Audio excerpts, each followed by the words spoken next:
not guilty to rape and criminal sex acts today. He still denies anything but consensual sex. Dolly Parton fans She made my coat of many colors. have a treat coming from Netflix. The Queen of Country made a deal with the streaming giant. Warner Brothers Television producing an 8-episode series for Netflix, and each one will be based on a different Parton song. Warner Brothers created 2 NBC specials based on Parton's song Coat of Many Colors. Meanwhile, Parton is currently working on music for the upcoming movie Dumplin', a musical comedy directed by Anne Fletcher and starring Jennifer Aniston and Danielle McDonald. Fox's Jacqueline Carl. A mixed day on Wall Street. The Dow down 13 points at the closing bell, but the Nasdaq with another record close at 76.37. Lisa Brady, Fox News Radio. We can't buy this house. What? It has 4 bathrooms. Just think of all the bathtub rings, water spots, and stains, plus the cleaning products I'll have to buy. Didn't I tell you? The house comes with a non-electric Connecticut water treatment system. We'll have clean, soft water throughout the house, protect the water-using appliances, keep the tub, showers, and sinks looking like new, and help our skin, hair, and clothes look and feel great, too. The house even includes a Connecticut drinking water system. A Connecticut system in the house? We'll take it. American Water Tech. Smarter water. Better water. Call American Water Tech 649-2301 or email info@americanwatertech.com. Security Title is honored to join in sponsoring Ray Gibson on The Point. Half a day. I'm Mark Benventi of Santa Rita, and this is where I start my day, listening to the voice of our community and sharing thoughts and issues that affect us all. It all boils down to our people, our land. Protei Igumamo. Protect your home. When purchasing or refinancing your home, remember to call the professionals at Security Title, just like you call Ray Gibson in the morning. Family Finance has been serving the people of Guam since 1959, and they'll continue to be there for you in the years to come. Whether you're looking to get a personal loan for that summer vacation or paying off those long overdue bills, Family Finance has got you covered. Apply for a personal loan from $1,000 up to $3,500 by calling Family Finance in Hagåtña at 475-4545, Upper Tuon 647-5626, or in Dededo 633-4473. Family Finance has been serving the people of Guam since 1959. So you want to buy a house, but you don't know how much you could borrow. So what do? Well, you come to Bank Pacific and get pre-qualified. Sit down with one of our home loan specialists and let us see how much we can lend you so you know how much you can spend on your new home. Bank Pacific, where we're open to closing your loan in a hurry. Bank Pacific, where others put branches, we place roots. Equal housing lender, conditions apply. Come pre-qualified today. Chili's Smokehouse menu just got tastier with their new smoked honey chipotle short ribs, marinated and smoked for hours. Try the smoked honey chipotle short ribs and chicken combo, or enjoy the family combo with mouth-watering honey chipotle short ribs, Texas-sized baby back ribs, crispy chicken, and juicy barbecue chicken served with home-style french fries and corn on the cob. It's the Chili's Smokehouse menu, now with smoked honey chipotle short ribs, available for a limited time. Chili's, more life happens here.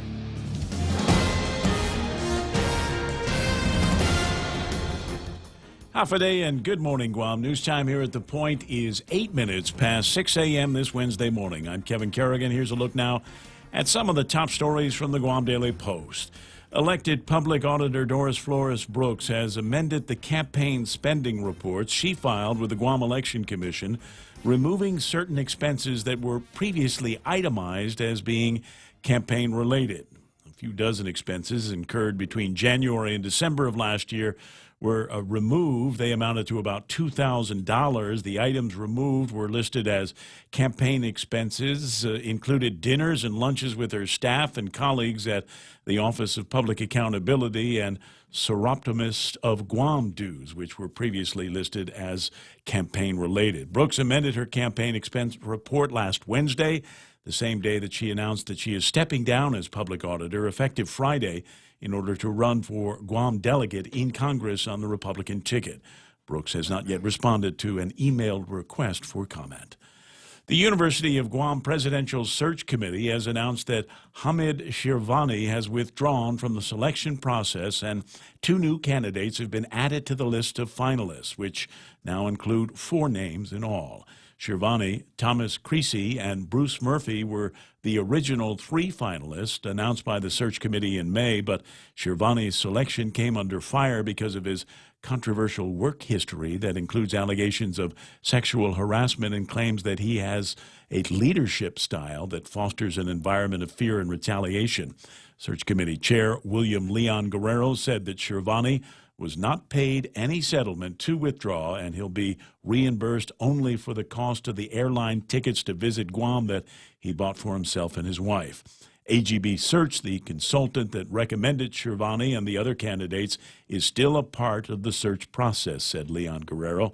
Creasy and Murphy remain among the finalists. They are now joined by two other finalists, Anita Borja Enriquez, who is the Senior Vice President of Academic and Student Affairs at UOG, and Ronald Larson, who up until last month was the Interim Chancellor of Montana State University in Billings.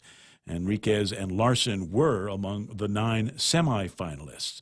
All of the candidates will be meeting with UOG faculty, staff, and students starting next week. The UOG Board of Regents is expected to make a final decision by the end of this month. We'll have more news after this. Hey, it's your stomach talking. I'm just gonna cut to the chase. Subway has all new signature wraps packed with meat and flavor. And I know flavor. Okay, maybe not as much as the mouth, that's kind of his job, but we talked, and he's a big fan of the Chipotle Southwest Steak and Cheese signature wrap. And it's super filling, so you don't have to hear from me for a few hours. Unless they play this radio spot again. Subway, make it what you want. In illness and in wellness, Calvo's Select Care is health care that is there for you. That's why over 80% of the Guam medical community places their trust and insures with us. We offer our members wellness and fitness programs for a healthier lifestyle and provide a comprehensive medical network on and off island to help members from unexpected illnesses. Contact Calvo's Select Care today for more information. 11 minutes past 6 a.m. here at The Point. The Guam Power Authority deciding to leave its fuel surcharge unchanged for the next couple of months instead of raising it again in August as previously contemplated. Consolidated Commission on Utilities last night giving their nod of approval to the decision. GPA's petition now moves on to the Rate-Setting Public Utilities Commission for final approval. Leaving the fuel surcharge unchanged will result in a $10 million loss for the Power Authority by the end of January 2019, when the cost of crude is expected to be about $77 a barrel. However, GPA has reserved the right to ask for an increase in the fuel surcharge in October if the price of oil goes above $77 a barrel. In Washington, Congresswoman Madeline Bordallo has reintroduced the Coral Reef Conservation Reauthorization Act, which would increase federal funding and protections for coral reefs nationwide. The measure reauthorizes and amends the Coral Reef Conservation Act of 2000, which expired in 2004. For our region, the bill would create new federal grant opportunities for research and invasive species control, not only for Guam, but for all of Micronesia.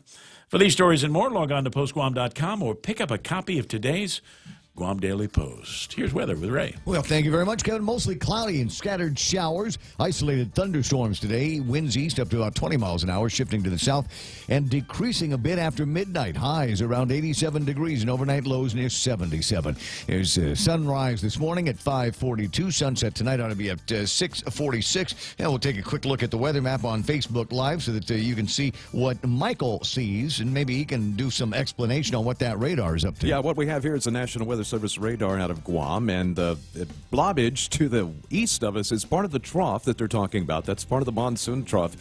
Very technical situation, not going to get into it, but just know there's going to be a lot of rain over the next few days as this trough goes ahead and moves through from south to north. Okay, and but what about today? I mean, are we going to see a whole lot of activity this morning? Line of stuff right here that you see will be moving through later on this morning and this afternoon. Okay, well, and as we take a look there at the satellite, we can see the clouds still plenty off to the east, and those all have to come through from the east and south. Oh, I'm going to get the raincoat and the umbrella today. There you go. I think that's a smart plan. 6:13. That's news and weather together. Brought to you by Bank Pacific, where others put branches, they place roots. What would you do with unlimited internet? With Docomo Pacific, the possibilities are endless. Docomo Pacific is throwing off the data caps so you can enjoy more of the things you love. Watch, stream, download, and play with no end in sight. Stop by any of our stores or check out DocomoPacific.com to learn more. Life becomes limitless with Docomo Pacific. Better together. Portions of the Ray Gibson Show brought to you by King's Restaurant, serving local lunch favorites Monday through Friday. Today is Wednesday, so treat yourself to some pork sinigang. Tomorrow, meatloaf. Friday, it's beef tenactac. Or choose a pick 2 or pick 3 combo. It's lunch happening, waiting for you at King's.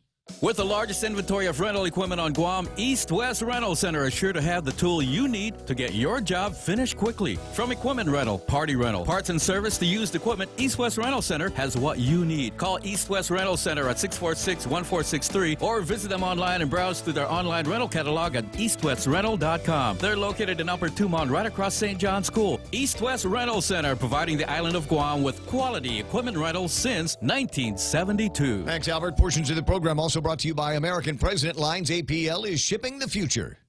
Connecticut water treatment customers don't keep coming back. They're satisfied the first time. That's right. Connecticut non-electric water treatment systems take care of your water problems, and you won't need to keep calling us for repairs. Join the list of satisfied Connecticut customers who purchased their non-electric water systems years ago and are still enjoying clean, conditioned water without any hassles from timers or circuit boards. American Water Tech. Smarter water, better water. Call American Water Tech at 649-2301 or email them at info@AmericanWaterTech.com. The Ray Gibson Show. Morning talk that matters. Call now. 888-TALK. That's 888-8255.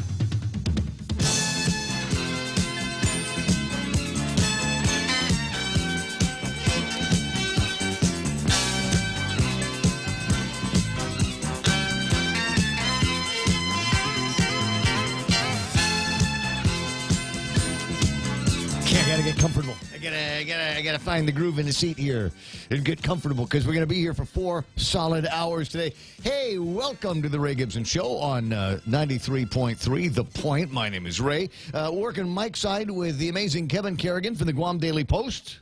Half a day and good morning. There you go. That's what I'm looking for. And Michael Knight gets the phone when you call. It's 888-8255. And he loves hearing from you, and I like hearing from you. And there's that way to get a hold of me. And then there's the Facebook Live. The guys are, most of the crew is already there. And some new faces as well. Good morning, Sue Lee, Lynn Vince Borja Polino. There's Brother James Martinez. Always nice to see his name up there. Bob Lizama, Anita Santos, Siska Hutapea, Andre Bainham, Ken Leon Guerrero. Good morning, Vivian Cunningham. Nice to see you there. Marlon Molinas. I see Brad Hewitt, Lillian Cruz, and Randy Kruger is also chimed in this morning. And I wrote as a way of welcoming everybody. I said, well, hello, good looking. And if you think I'm talking about you, then yes, I'm talking about you. You look terrific. You look sharp. And tell all your friends. There's a little share. While I'm thinking about, there's a share button at the bottom somewhere on your Facebook screen. Do me a favor. Click on that. And then people that follow you, all of your friends, your family, your companions, can see what it is that you are watching and giggling about over the course of your coffee and breakfast. Lots to talk about today. No, you save that. Save it, Mike. We'll get around to using that eventually. But hold on to that. Save that because there's a bunch of places where it might come in handy. I got a bad feeling about this. No. Have very good feelings. Have very good feelings. We'll start with this. The search committee at the University of Guam for the president, they have seen the light. They help me. Can I get a witness? They have seen the light. Recognizing that what's the name? Sherpavani? Say it with me now. Hamid Shirvani. Bless you. And we'll never have to worry about that name again. He will not come out here and become the David Craddock at the University of Guam. He's not going to come out here. He's withdrawn because of the controversy. He has withdrawn. Okay.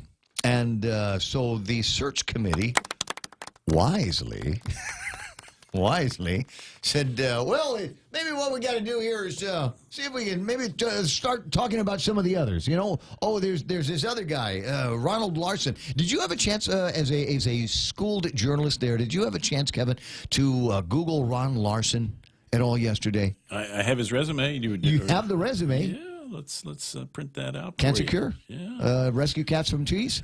Save the planet from rogue androids? The meteorites? Anything like that?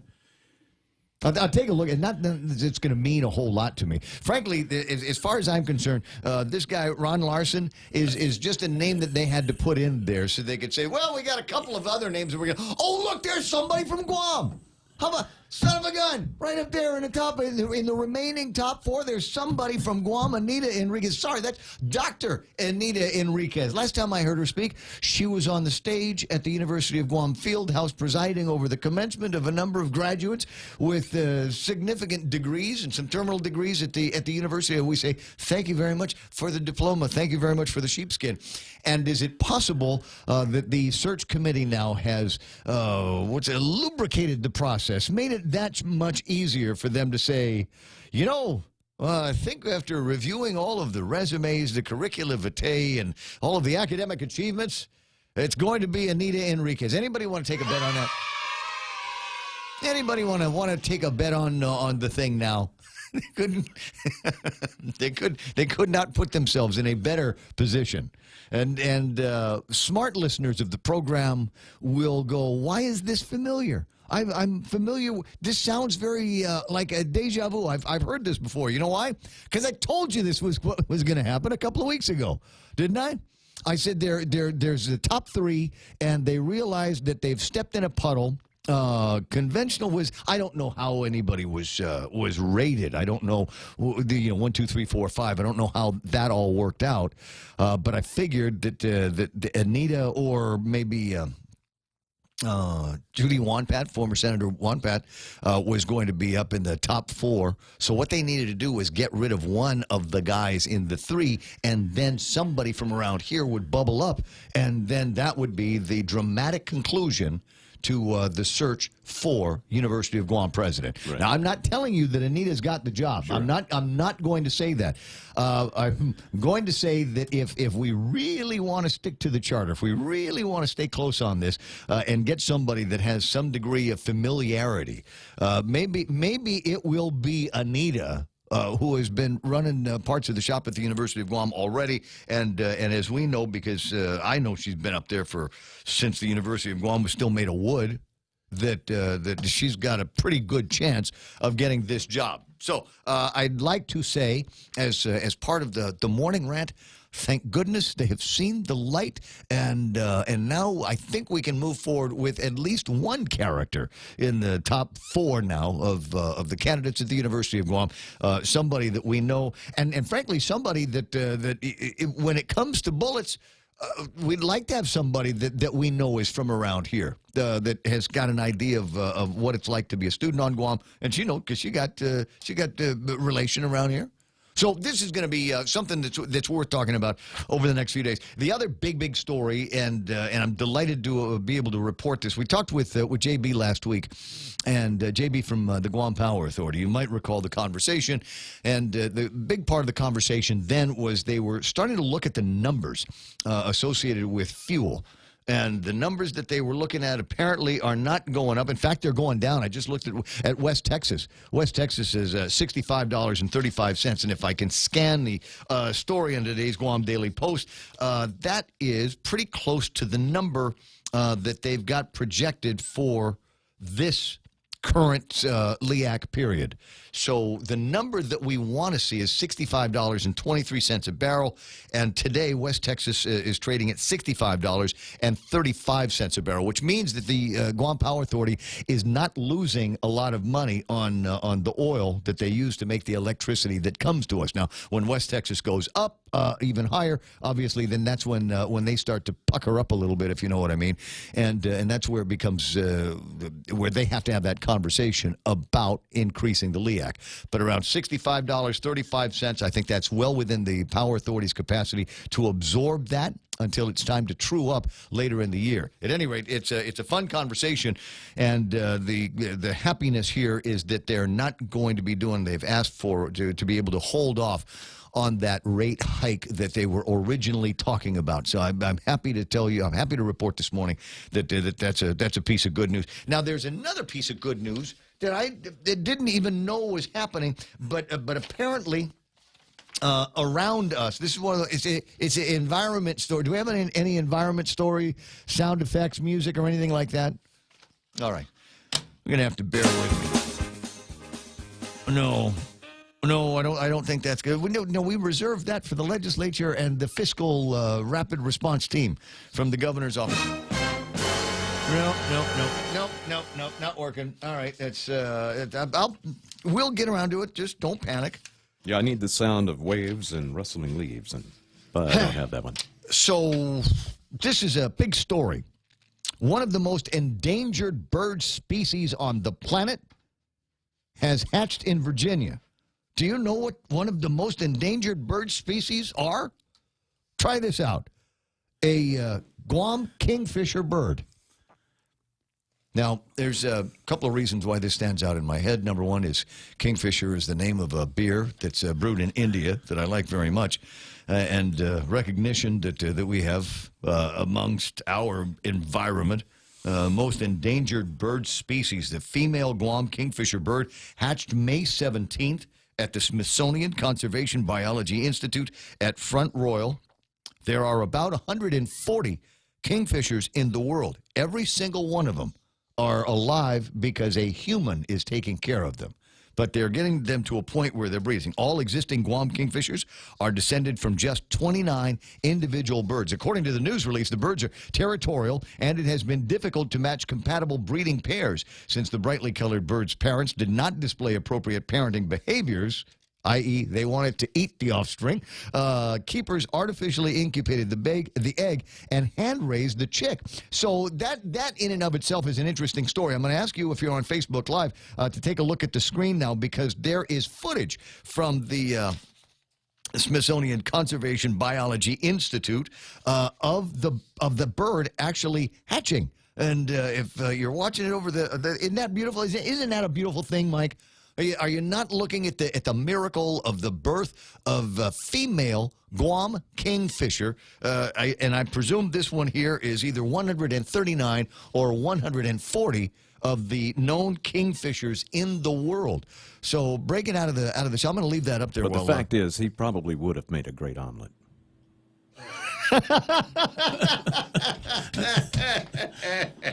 So cruel. So what's for breakfast at King's? What are we having? We're going to have kingfisher eggs. That's what we're going to be doing here. What do you mean they're endangered? That just means they taste better.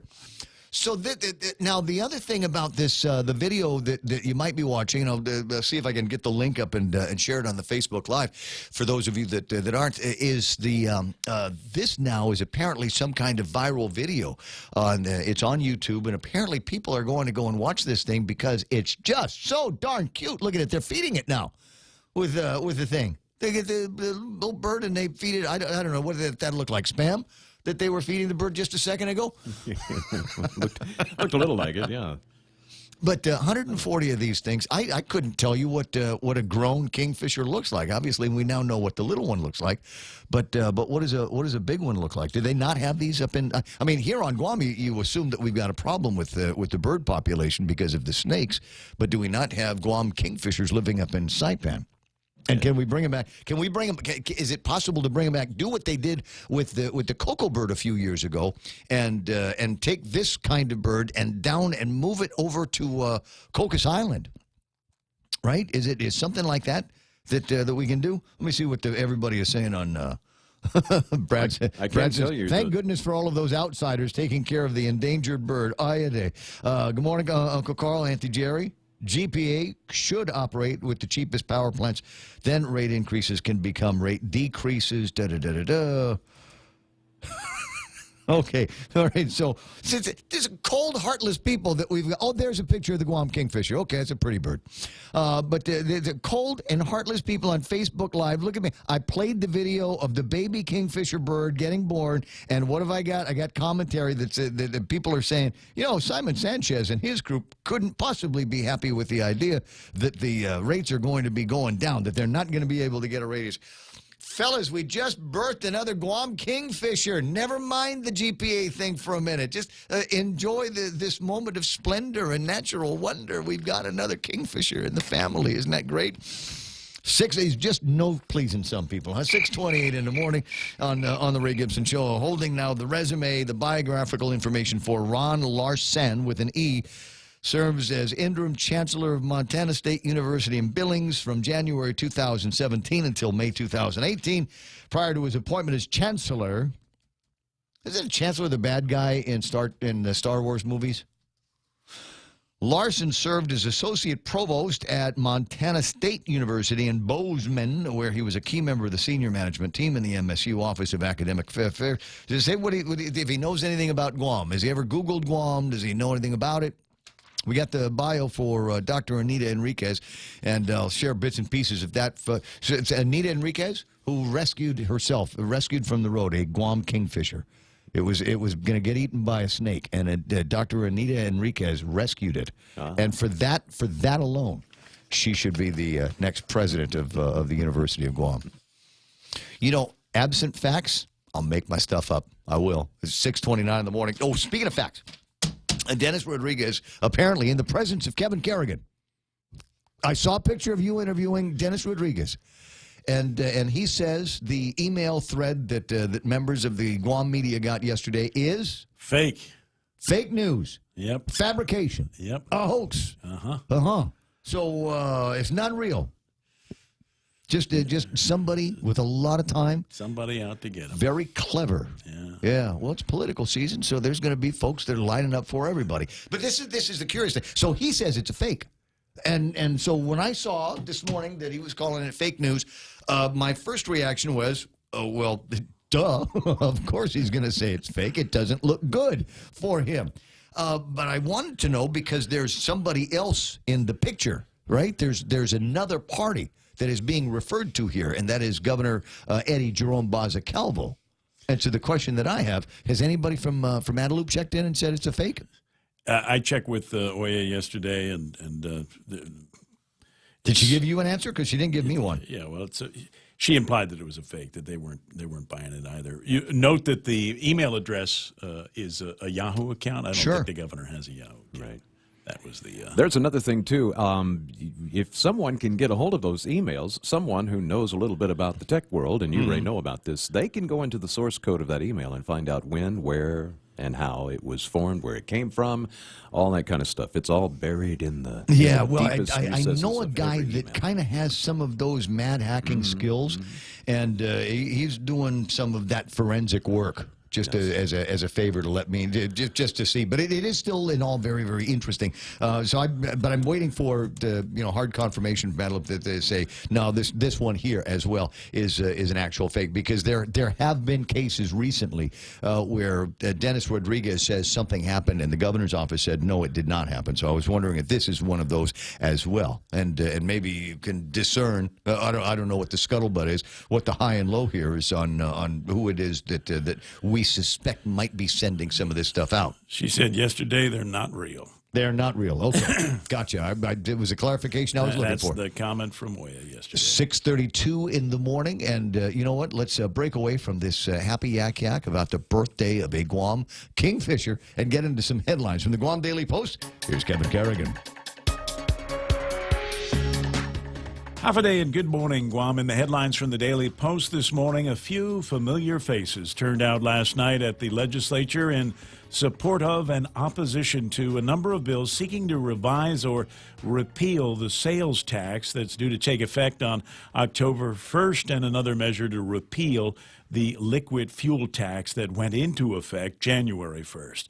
Community activist Ken Leon Guerrero railing against the tax increases, saying people in the middle are being squeezed like they're in a vice. JFK teacher Andre Bynum tore into the administration for conducting what he called Operation Screw the Safety and Security of the People by closing fire and police stations back in March. Former Senator Bob Klitsky spoke in support of a full repeal of the 2% sales tax, accusing the governor of calling serial special sessions.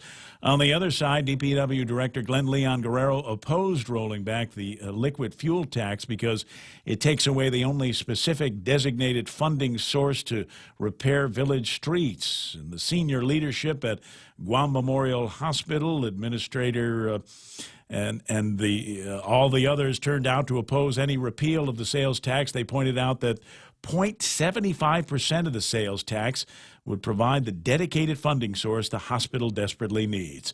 Senator Joe San Augustine, chairman of the Appropriations Committee, said an additional public hearing on the tax repeal and revision measures has been scheduled for next week, June 11th.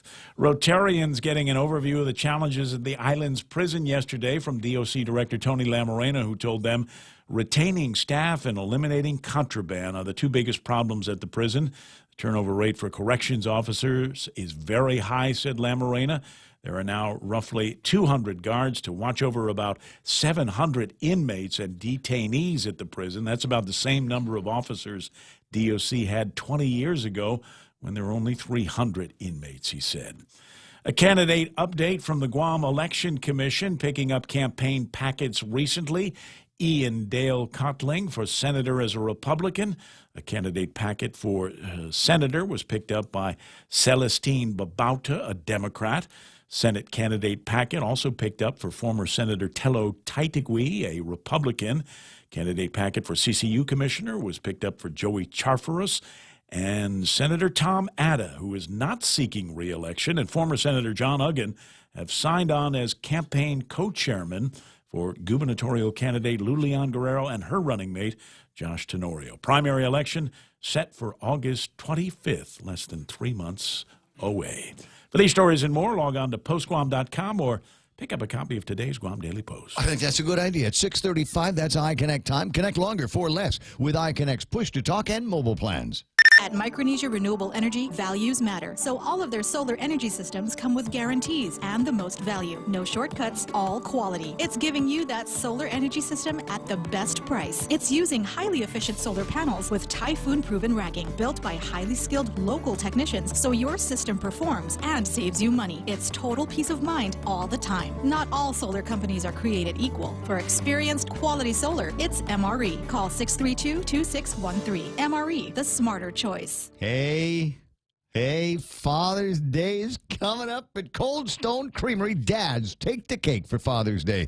He'll love the new Oreo cookies and cream extreme ice cream cake, plus the tall, dark, and delicious ice cream cake. Order yours online at coldstonecakes.com. Only at Cold Stone Creamery, the ultimate ice cream experience. Morico Equipment on Epow Road is expanding. Morico now requires heavy equipment diesel service technicians to join their highly qualified service team. In this role, you'll be responsible for all types of repairs and maintenance of transport trucks, heavy-duty off-road equipment, diesel generators, trailers, and buses. They're seeking specialist mechanics with previous training and experience as diesel or heavy equipment mechanics or diesel generator technicians. Morico Equipment is now an employee-owned company. Find out more on their website at moricoequipment.com. There's no traffic yet because it's only 6:37 in the morning. There might be a couple of places where traffic is beginning to build. I'm starting to see it happening up in Dededo. Looks like right in front of the Payless Market, Paradise Fitness Center. You might see some congestion moving southbound on Marine Corps Drive, but I think that is about it. Don't see anything happening at the intersections in Agana, Navy Hospital, down to Big Navy. Now, everything is all clear this morning. Enjoy the ride, why don't you? That's right now traffic here on The Point. Howdy, folks. KFC's Colonel Sanders here. It's summer, and KFC has something extra special to spice it up with KFC's new Sriracha Extra Tasty Crispy Chicken.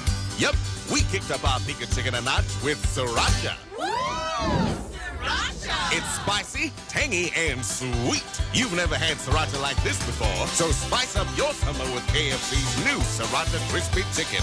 KFC is finger-licking good.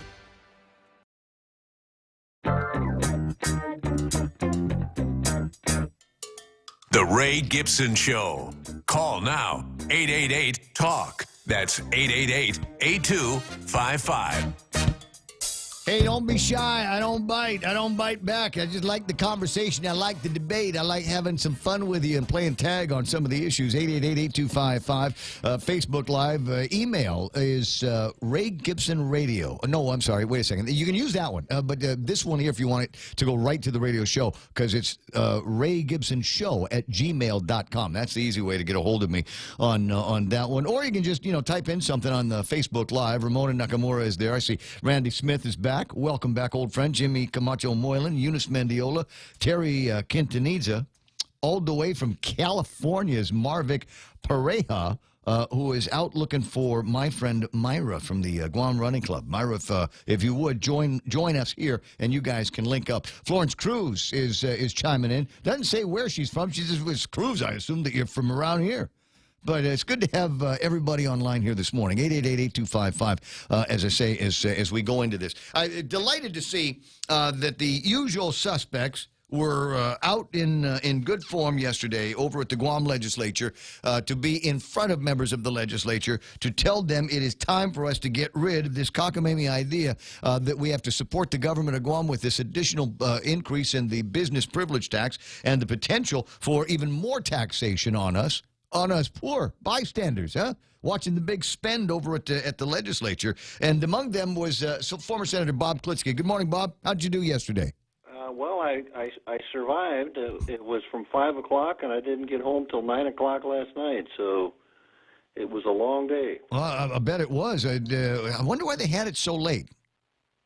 Well, Joe had so many things on his agenda. He had several bills on the agenda, and, of course, a couple of them drew a lot of fire, so it took a while to work through the card, so to speak. Well, and my recollection of watching the card yesterday was it seemed to me that the meatiest of them was Senator Mike Nicholas's bill that would have repealed the whole enchilada.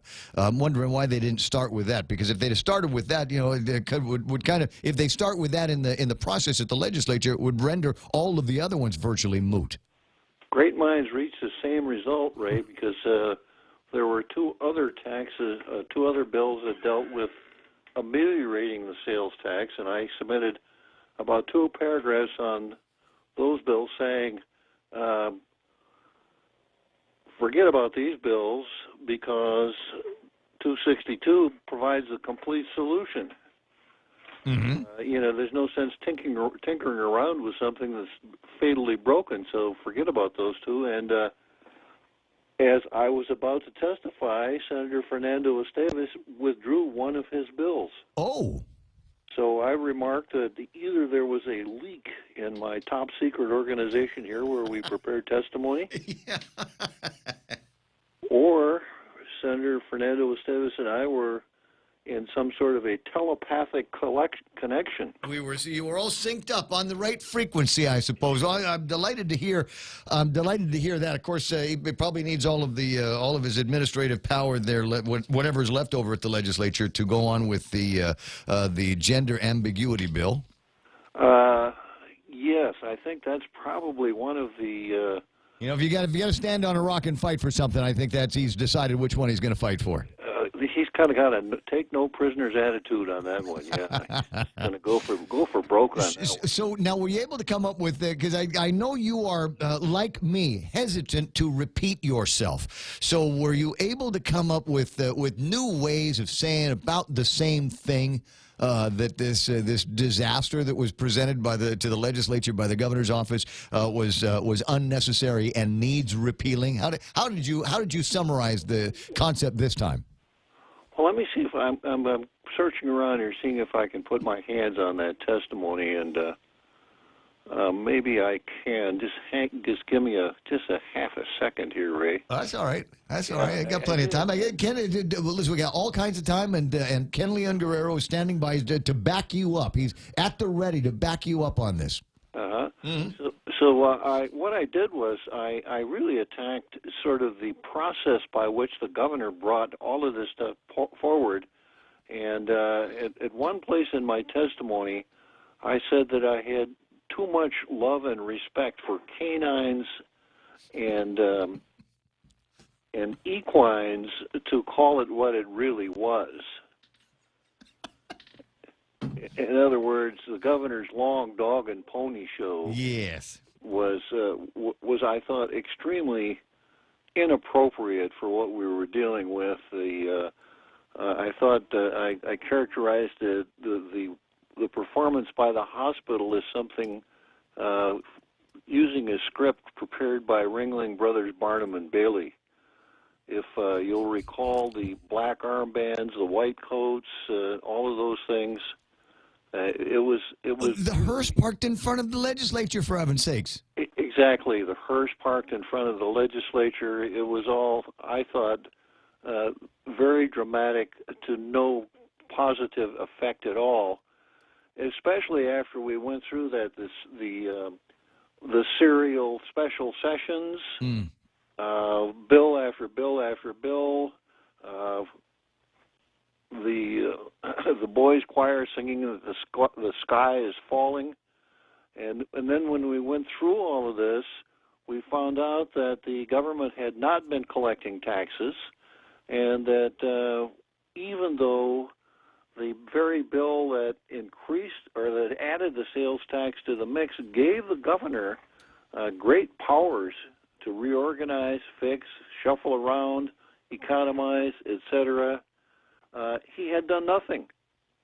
So, in effect, what happened was that the governor was saying, you have to give me more money so that I can continue doing things the way I've always done them.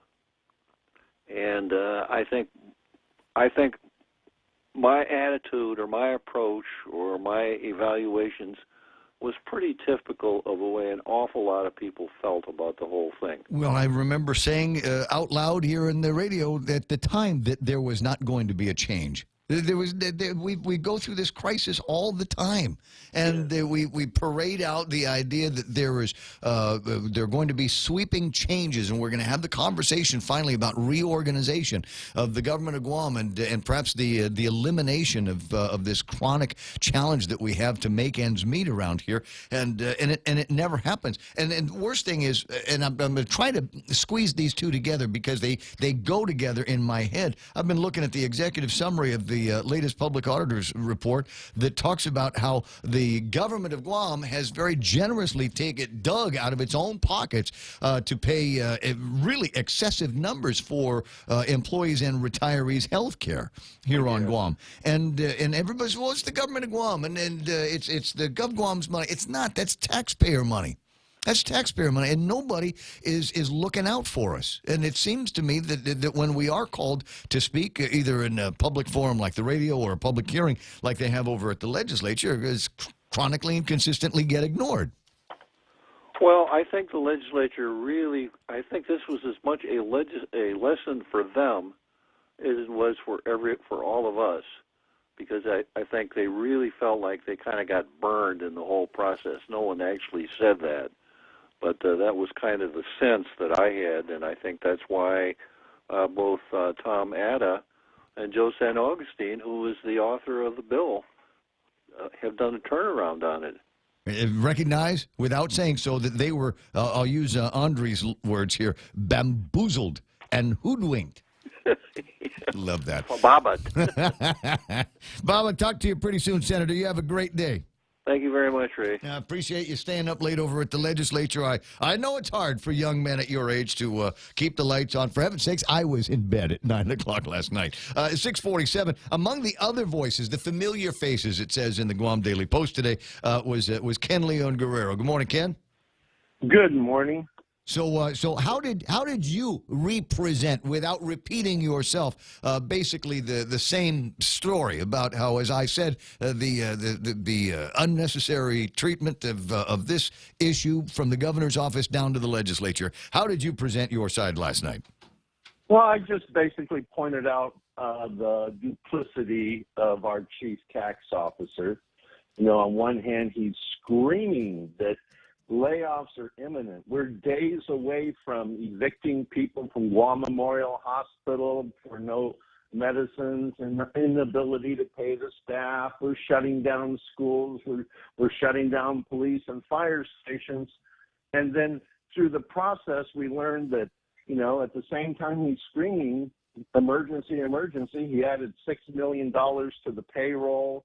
Gita put forward a proposal to spend $5 million to bail out a politically well-connected business owner that's about to have his mortgage foreclosed on. Mm-hmm. We're hiring hundreds of limited-term employees to do the job that a nonprofit organization was doing but wasn't getting paid for. So if we're not paying the nonprofit organization to do the job, where are we going to get the money to pay the 87 employees we hired from the nonprofit organization to do the job? So, and then the thing that really blew my mind was that 10% of government of Guam's entire budget goes to pay the payroll of 5% of the employees. So my presentation to the legislature was we should roll back the BPT, eliminate the fuel tax, and kill the sales tax, because with those things in place, the government has no reason to reform, reorganize, streamline, because they're getting more than enough money with things as bad as they are, that they're able to do all these things. I told you. They don't need more tax. Yeah, well, it's just us guys that seem to be the ones that see all that. Although it's amusing to James Howard, who's on Facebook Live with you and I this morning, reminding me the Dededo pool is still closed. So Ken, the crisis must persist. If there's no Dededo pool, then we must still be in that crisis situation.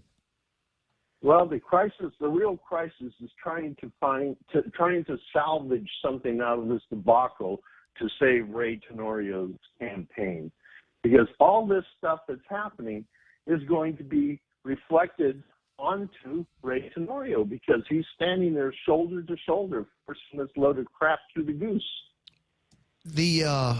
It looked last week like he was trying to put some distance between him and the current policies of the current administration by suggesting that he would support a repeal of the bill, and then that seemed to get corrected. Another statement came out of Adelup later on clarifying his statement.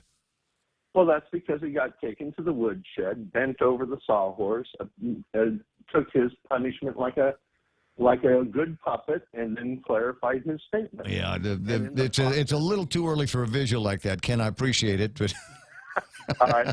In the process, he proved what a puppet he is going to be, should he somehow defy all logic and get elected. He just proved his puppetness, or confirmed his puppetness, if you will. Do you think they've got the guys? They've got enough bodies to do it now. And one of the things that I have been I'd railed for last week while they were in session was I wanted them to deal with the measures while they were in session, not wait for the public hearing, because as we are noting this morning, as we are hearing, is between some of the major pundits that we've got out there, it's the same story. This is all the same stuff that you were doing when they had the original public hearings for the tax increases. It's the same things that you and Bob Klitsky and Andre were saying when they were talking about trying to find some more money for Guam Memorial Hospital back in February.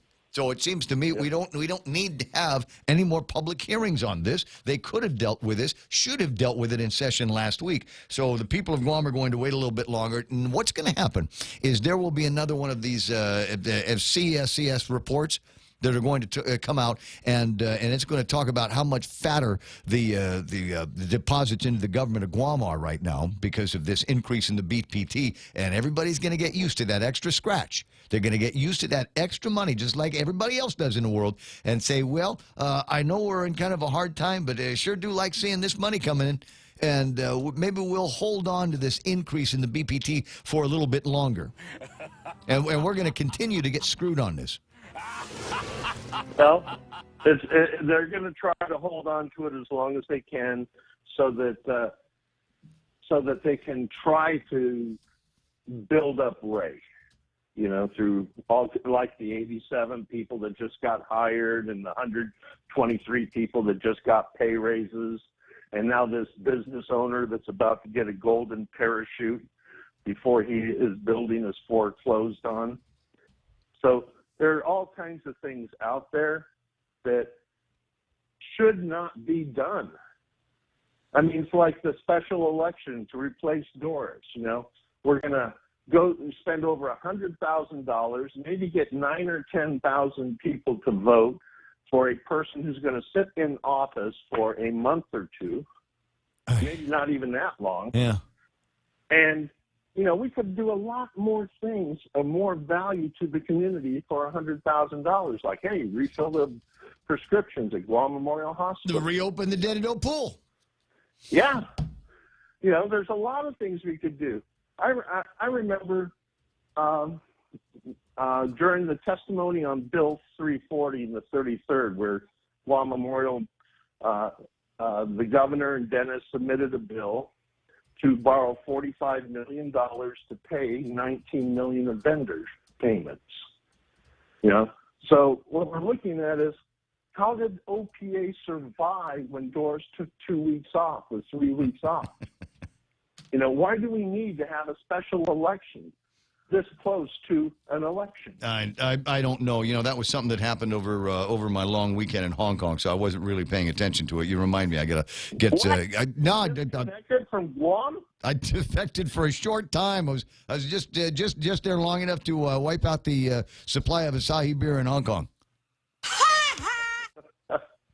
Well, while we're looking at this, there's just so many things the government of Guam should be doing with its money, but it's not.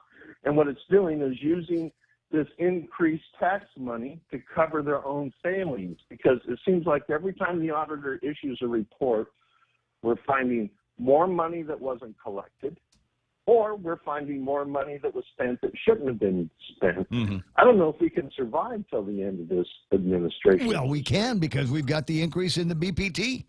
And so I'll present a couple of things in fairness, though I find I disagree with them. But the governor's office has got, they sent out, what is this? I got 2 emails about, that basically mirrors the testimony that was provided last night by GMH and the guys over at, and Glenn Leon Guerrero over at DPW. So I'll present some of this stuff, as I say, in the interest of fairness, though I don't necessarily agree with them. 6:55, I'm going to let you run, Ken. All right, have a good show. Well, I suppose I got the first hour is just about done, so the rest of it's kind of downhill from here. 888-8255, that's 888-8255. And from the Facebook Live commentary, one thing is apparent: Calvo's a great businessman. Andre says he sold the people snake oil and the legislature bought it. Can we afford another business person in Adelup? Always, that's a cut and paste of the same. Having heard a few agency heads justify, Janice says, their increase in budget proposal, I couldn't help but hear the increased justification that there's a rise in cost, like utilities, fuel, and rental lease agreements. So really the hole gets deeper. SMH, which is shaking my head, and the people get their net worth money squeezed again. You have, you cannot let Andre and Ken and Bob Klitsky have all the fun here. You cannot let them have all of the fun. There should have been more people, because I get this. I hear this from folks all the time, and my response is 888-8255. That's one of them. The other one is, you got to get down to the legislature. You've got to get down there and say that we have had enough of this. So I don't mind this visible sales tax thing. Let's go ahead, do it all you want. But it cannot be in addition to what we've already got. I get the idea that the government needs money, but the government needs to save money as well. There, as I said, are a couple of emails that came out of the $100,000 plus drama department over at Adelup. One of them, the real picture: repealing liquid fuel taxes means no future road improvements. What? The recent passage of the liquid fuel tax will help repave some of the worst traversed village roads on Guam, or in some cases, roads like Gil Breeze and Dededo get paved for the very first time. I recognize that, yes, and we have been stealing money from the fund for all of these years to use them in other places because since DPW gets some of this money for some, and they're using it for the operations as opposed to putting them into the actual roads. Glenn Leon's girls have been on the radio, said that three times since I've been back on the air. In the last few years, as roads have been improved, residents and business owners along these roads have said there's less damage to their cars, better road conditions, and businesses are seeing more customers. We should have been doing this in the Camacho administration, not Felix's, Carlos's. Wait a second, we did it in Carlos's administration. It was done in the other Calvo administration. But that was before we started taking the funds and subjugating them and putting them in places that weren't necessarily tied to roads and road commerce. So this is not some kind of miracle that this just started happening because we've got some additional dollars going in from the liquid fuels taxes. Those monies have always been there. They have been used for other things. So don't let them pull the wool over your eyes on this. Taking $40 million from GMH and DOE before repealing sales tax, senators must find solution. Oh, music's playing. I can't bellyache over this one until the next hour. Okay. All right. So pretty soon, stay there. 888-8255 is the telephone number here at the radio station. Coming up, we've got news from Fox News. Don't be scared of the Fox News. I know some of you are a little bit more of a liberal bent. Don't be afraid of it. It's fair and balanced, don't you know? And then on the other side of that, Kevin Kerrigan from the Guam Daily Post, and we'll take a look at some of the big stories that they have published and some of the big stories that we're going to be talking about for the rest of the day. Business Report, The Extra Point with Jerry Roberts. It's all ahead right here on The Ray Gibson Show.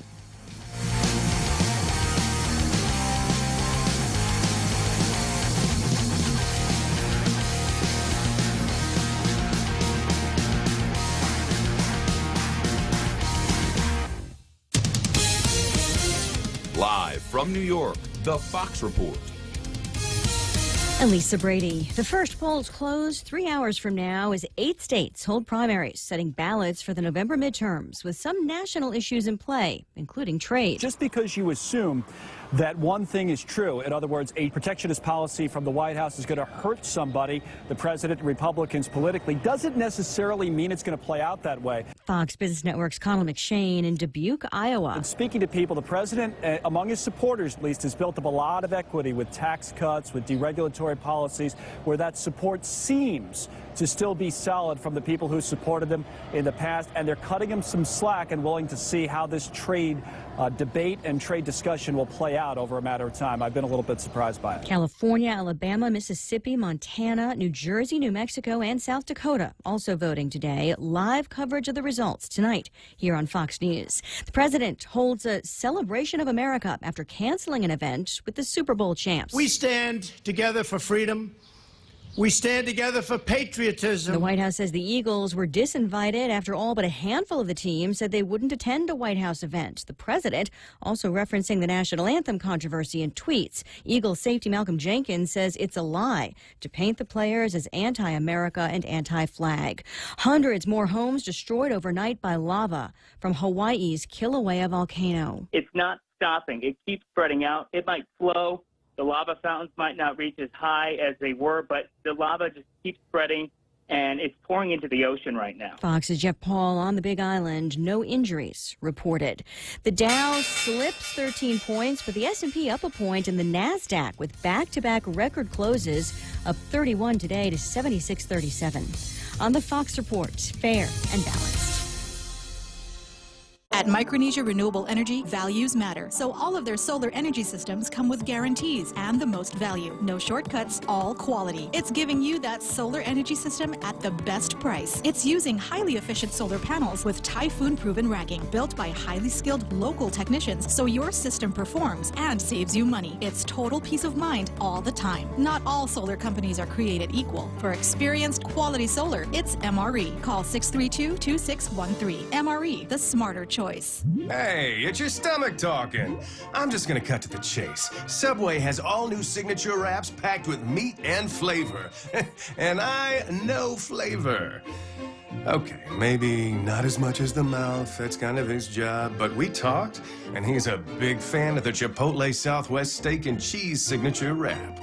And it's super filling, so you don't have to hear from me for a few hours. Unless they play this radio spot again. Subway, make it what you want. Ad Council.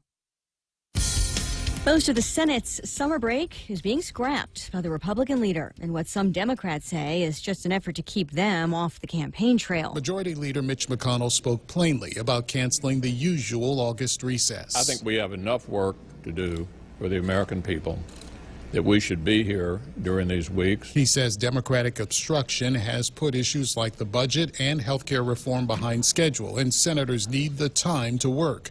Minority Leader Chuck Schumer says he's okay with the new schedule as long as someone else adheres to it. We want the president to be here in Washington working with us as well, because he caused a lot of these problems. Senators will still get the first week of August off before returning for the rest of the month. Fox's Gernal Scott. There are now more job openings than unemployed Americans. The first time that's happened in available jobs since they started keeping records in 2000. Meantime, the combined Social Security funds would run out of money in 2034 under the latest estimate from the Board of Trustees. The Disability Insurance Fund will be out of money in 2032. That's actually 4 years later than projected by last year's report. Fox Business Network's Edward Lawrence at the White House. The improved outlook in part because of fewer people applying for disability last year. The second fund, the Old Age and Survivor Insurance, would be depleted in 2034, a year earlier than the previous estimate. Fashion designer Kate Spade has died an apparent suicide in her New York apartment. She was best known for her popular handbags. She sold her original company over a decade ago, telling Fox News Magazine in 2016. I had just had my daughter, and I really kind of at that point thought, I just really want to spend time with my family. Spade's daughter turning 13 this year. She's also survived by her husband. Kate Spade was 55. In New York, I'm Lisa Brady on Fox News Radio. Circle K has just made it easier to select products that are better for you and your healthier lifestyle. When looking for items that are low carb, low sodium, low calories, low sugar, high in antioxidants, or high in protein, just look for the easy to spot better for you labels so you can find these items at a glance.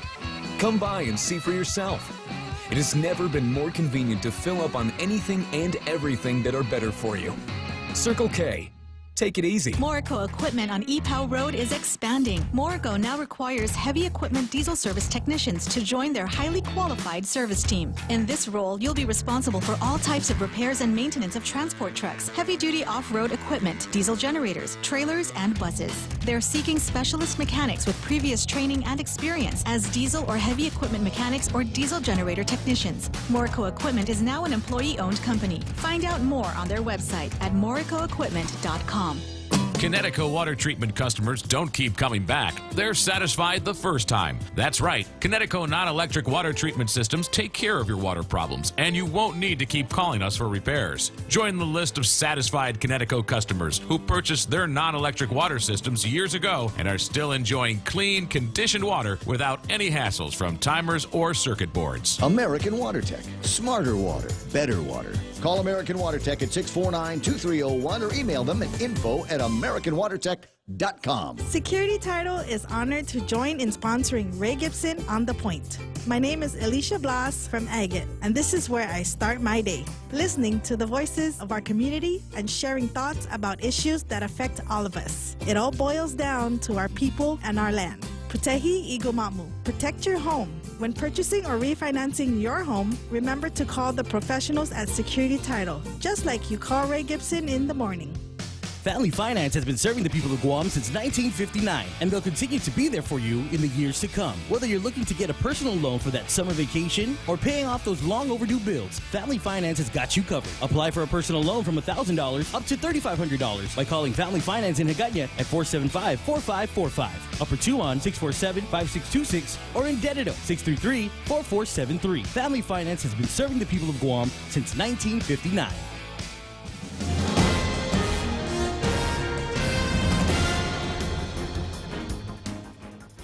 Half a day and good morning, Guam. News time here at The Point is 8 minutes past 7 a.m. this Wednesday morning. I'm Kevin Kerrigan. Here's a look now at Some of the top stories from the Guam Daily Post. The Guam Power Authority deciding to leave its fuel surcharge unchanged for the next couple of months instead of raising it again in August as previously contemplated.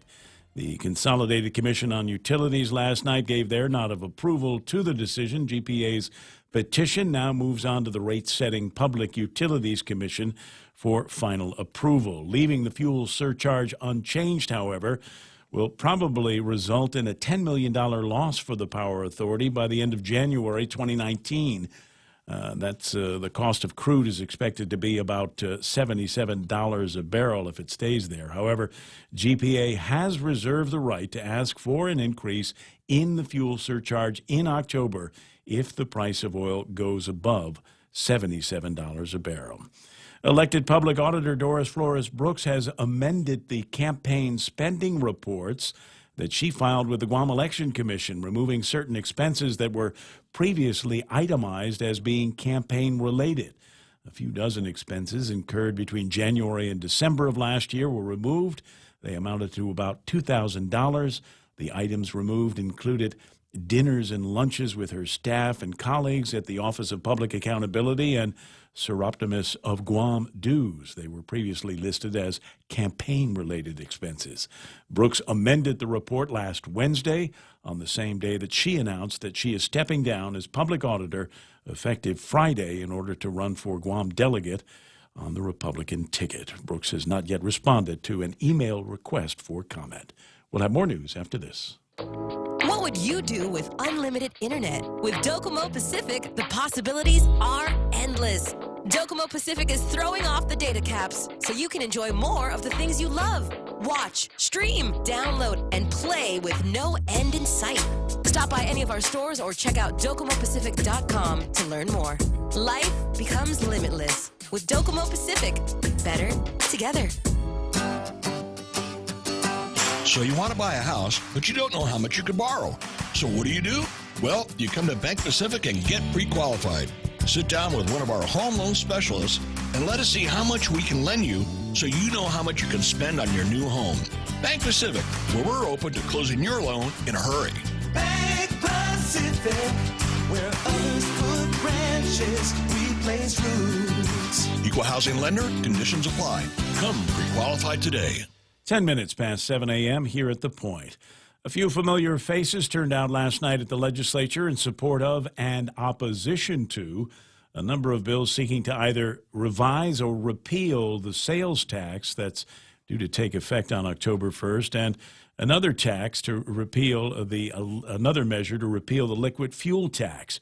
Community activist Ken Leon Guerrero said people in the middle are being squeezed like they're in a vice. JFK teacher Andre Bynum accusing the administration of conducting Operation Screw the Safety and Security of the People by closing fire and police stations back in March. On the other side, DPW Director Glenn Leon Guerrero opposed rolling back the liquid fuel tax because it takes away the only specific designated funding source to repair village streets, he said. The senior leadership of Guam Memorial Hospital, Administrator Peter John Camacho, CFO Benita Manglonia, and Medical Director Dr. Vince Duenas all turned out to oppose any repeal of the sales tax. They said that 0.75% of that 2% sales tax would provide the dedicated funding source the hospital desperately needs. Senator Joe San Augustine, chairman of the Appropriations Committee, said an additional public hearing on those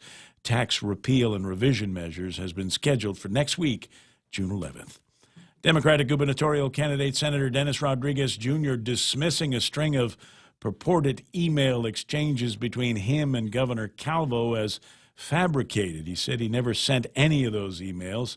The email string contained what Rodriguez said is a fictional exchange from September 2011 in which he is said to have asked for the governor's help with back taxes owed by his father, and the governor asking for the senator's support of bond borrowing legislation to pay tax refunds. Rodriguez said yesterday at a news conference that none of the emails were ever sent by him. The governor's office also called them fake. Rodriguez said he never called on the governor to forgive his father's tax debt, adding that he doesn't know who sent those emails, but they'll get to the bottom of it. For these stories and more, log on to postguam.com or pick up a copy of today's Guam Daily Post. Here's Ray with some weather. Says here mostly cloudy skies, Kevin, with scattered showers, isolated thunderstorms. Winds will be from the east up to about 20 miles an hour. Later on, shifting to the south, then decreasing a bit after midnight. Highs should be about 87 degrees. Overnight lows near 77 degrees. Sunset tonight, 6:46. And a note here. Was Almanac today, the 74th anniversary of the D-Day landings in Normandy. And the recommendation is to go and get your hands on a copy of Saving Private Ryan. First 10 minutes of that, just absolutely riveting. To this day, when I watch it, it is absolutely riveting. 7:13 in the morning, that's news and weather together here on The Point. In illness and in wellness, Calvo's Select Care is health care that is there for you. That's why over 80% of the Guam medical community places their trust and insures with us. We offer our members wellness and fitness programs for a healthier lifestyle and provide a comprehensive medical network on and off island to help members from unexpected illnesses. Contact Calvo's Select Care today for more information. Portions of the Ray Gibson Show brought to you by my friends over at King's Restaurant, where they want you to come by for lunch today. They've set it up so that they've got something different for you just about every day of the week. We've got sinigang today working on the menu because it's Wednesday, and tomorrow is meatloaf, and Friday is going to be come on over because we're having Ray Gibson Heart Attack Tinactac. It's all good for you, and lunchtime. Waiting anytime at King's. The island's fastest growing newspaper is giving you more. More local news. More local sports. More local features. And more ways to access the news you want to read. Home delivery. Digital subscriptions online on postguam.com. On social media and now on a mobile app. It's your news, your way. Download the Guam Daily Post app for Android and iOS today. Yeah, I tell you what, I was with some people last night, and I was chiming about how delighted I was that Anita Borja Enriquez is now in the top 4 for consideration for the president of the University of Guam. And my friends were saying, well, where did you hear that? And I said, I got it on my app from the Guam Daily Post, and I showed it to them. And within seconds, they went to the App Store, went to the Apple Store, and they downloaded a copy of it as well. You want to stay up on what's happening in this town, get the app so that you can be first in the know as well. So I need to tell you about this. Normally, I'd say portions of the program brought to you by First Hawaiian Bank, where it all starts with yes.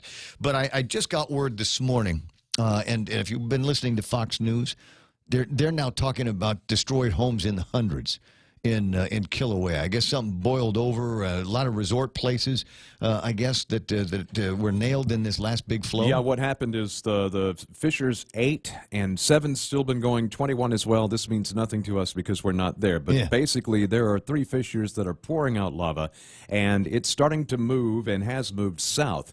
This is in the Kopoho Heated Ponds area. This is actually, for the locals especially, it's like a treasure. And it's being filled up with lava right now, and it's all being taken away. The Puna, and I know I don't know if you've been there. I've been there several times, but the Puna that we all know, and Albert knows, he's been there. But the Puna we all knew and loved no longer exists in the way wiped out. Yeah, it's absolutely wiped new out. land. It'll have to start all over. They had the same things. There were some sacred grounds and some princess pools that were destroyed. I mean, things that had been a part of the Big Island scenery. I mean, visitor centers, visitor spots that were just rolled over by Mother Nature there. Yeah. First Hawaiian Bank has announced that it's extending its donation collection for the Aloha for Hawaii Fund through June 30th.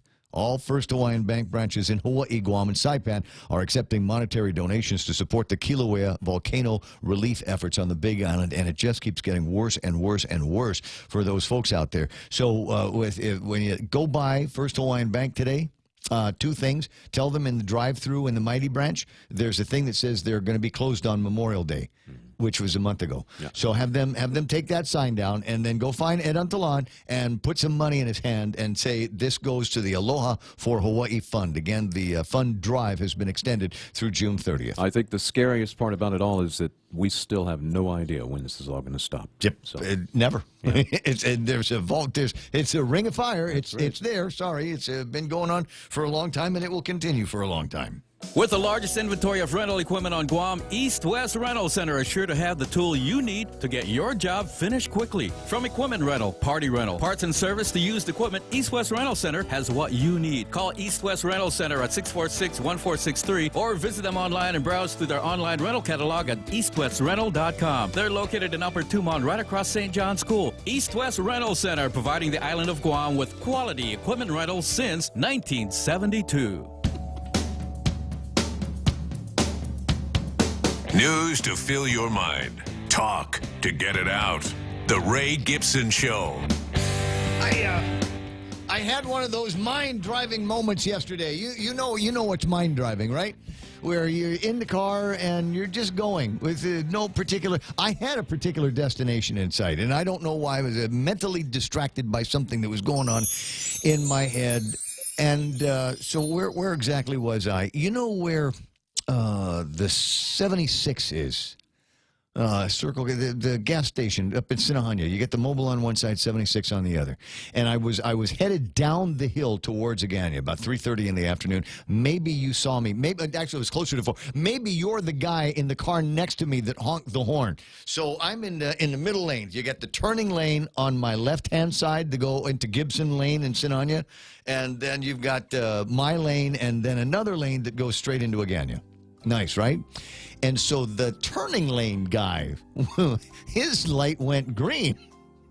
And he went, and I went too.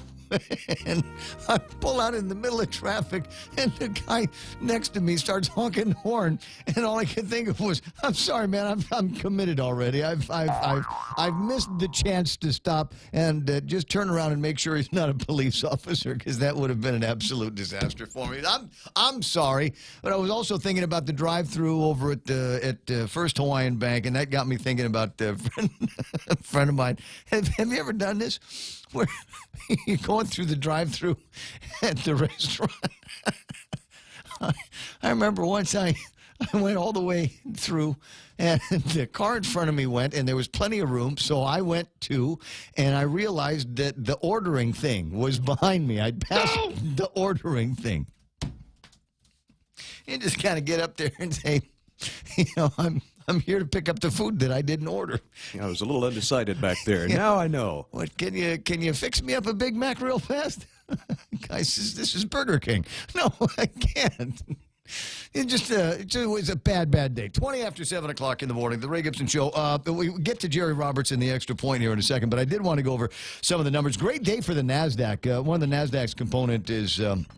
Netflix, and Netflix is through the roof here today. I'll see if I can look up that number for you. But on the markets, NASDAQ in the lead by 7,637 points. They picked up 31 points. S&P 500 up by just a skosh, 2,780. And the Dow Jones Industrial Average, 24,799. They are off by about 13 points. Looking for the Asian markets to come back today. Look at the Nikkei is going to open at 22,539. Hang Seng's up at 31,093. And the Shanghai Index at 31.14. Price of oil, according to this last fix, is $65.53.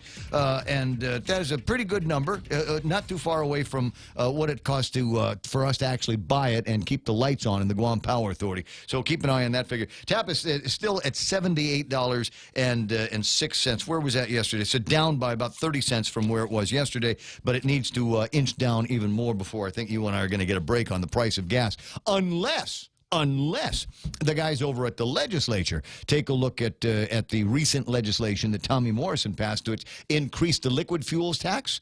If you want the price of your gasoline to go down, even though TAPIS doesn't go down, that's the way to do it. You get a hold of your senators and you tell them, so you want to be in this office this time next year, then you will vote in favor of me and my pocketbook here. So let's do something about that tax. 721, and I think that's all of the numbers that I can give you right now. Like I said, I'll see if I can find out what the big deal was with Netflix and share that with you in just a little bit. But right now we've got to do Jerry Roberts and his The Extra Point. If you were to treat the upcoming election for the Guam legislature as a job interview, what questions would you ask? I'm Jerry Roberts, and let's get our hiring hat on next on The Extra Point.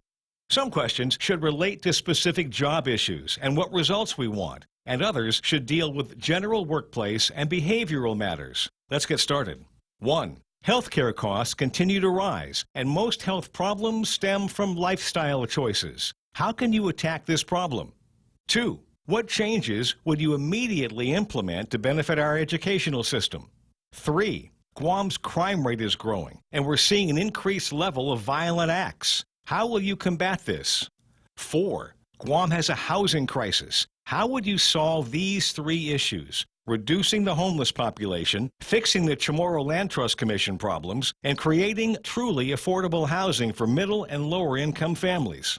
5. The federal government still hasn't paid Guam all the compensation it owes us under the Compact Impact Agreement. What measures should GovGuam take to correct this situation? 6. What are the first 3 bills you will introduce upon election? 7. If you were an animal, what animal would you... Kidding. 7. Name a law you would knock off the books if you could. 8. Senators too often maintain party lines in their voting. How do you feel about party-first politics, and will you guarantee that you won't play that game? 9. What do you see about the current legislature that needs to change? 10. Senators need to get along with each other to make progress. What is your personality style, and how has it both worked for you and against you in your career? 11. In a sentence, describe your negotiating methods and give an example of how you have successfully used it. 12. What was your biggest career mistake? What did you learn from it, and how will that help you if elected to the legislature? 13. Give a specific example of when you took on an issue and your leadership was successful in delivering a positive result. 14. What do people not understand about you and what you're looking to accomplish? 15. What one issue in your campaign is non-negotiable, that you intend to pursue it no matter what anybody says? Do you have better questions than this for the folks running for the Guam legislature? Good. Mr. Gibson is waiting for them by WhatsApp, by email, on his live Facebook feed, or at 888-8255 right now. What would you ask the candidates? That's the extra point. Get out there and make something good happen today. For 93.3, I'm Jerry Roberts. All right, I'm going to ponder that here. Okay? So what would you ask the candidates if you were the guy? Because I get this every once in a while. You know, I get the interviews with the candidates, and I usually have my litany of questions that come up based on, you know, current events and current topics. But are there other questions that you would like to ask the candidates? And I appreciate the nod there, Jerry. So 888-8255 or RayGibsonShow@gmail.com. Don't wait another day and waste another dollar. You can start saving today. At Guahan Insurance Services, we are here to help protect your investment and save you money. We offer insurance advising for business, car, and home insurance. So come and visit us at our new office at Camacho Landmark Center at Marine Corps Drive in Tamuning, and let us show you that you can count on us for all your insurance needs. Call 475-1162. There is traffic headed up towards the front gate of Anderson Air Force Base, beginning to slow down a little bit right now. You're also going to see traffic beginning to build Marine Corps Drive southbound as you get closer and closer to the intersection of 1 and 3 and then 1 and 16. And that moves in both directions, too. Remember, there's still people that need to get into the old NAS area, so not NCS area through there. Don't see anything happening in the downtown Hagutnya area. I'm looking, but there's nothing there. And even down south as you get close to the front gate of Big Navy and Sumai, don't see anything happening there. So it's just regular traffic, routine stuff here at 726. That's right now traffic on the point. From September 17 to September 19, 2018, the Archdiocese of Agana will be conducting settlement conferences with victims of clergy abuse. If you have a claim and want to meaningfully participate in the September settlement conferences, call Hope and Healing Guam at 1-888-649-5288 before August 1st, 2018. All conversations with Hope and Healing Guam are confidential. If you have filed a lawsuit against the Archdiocese, you are already included in this settlement process.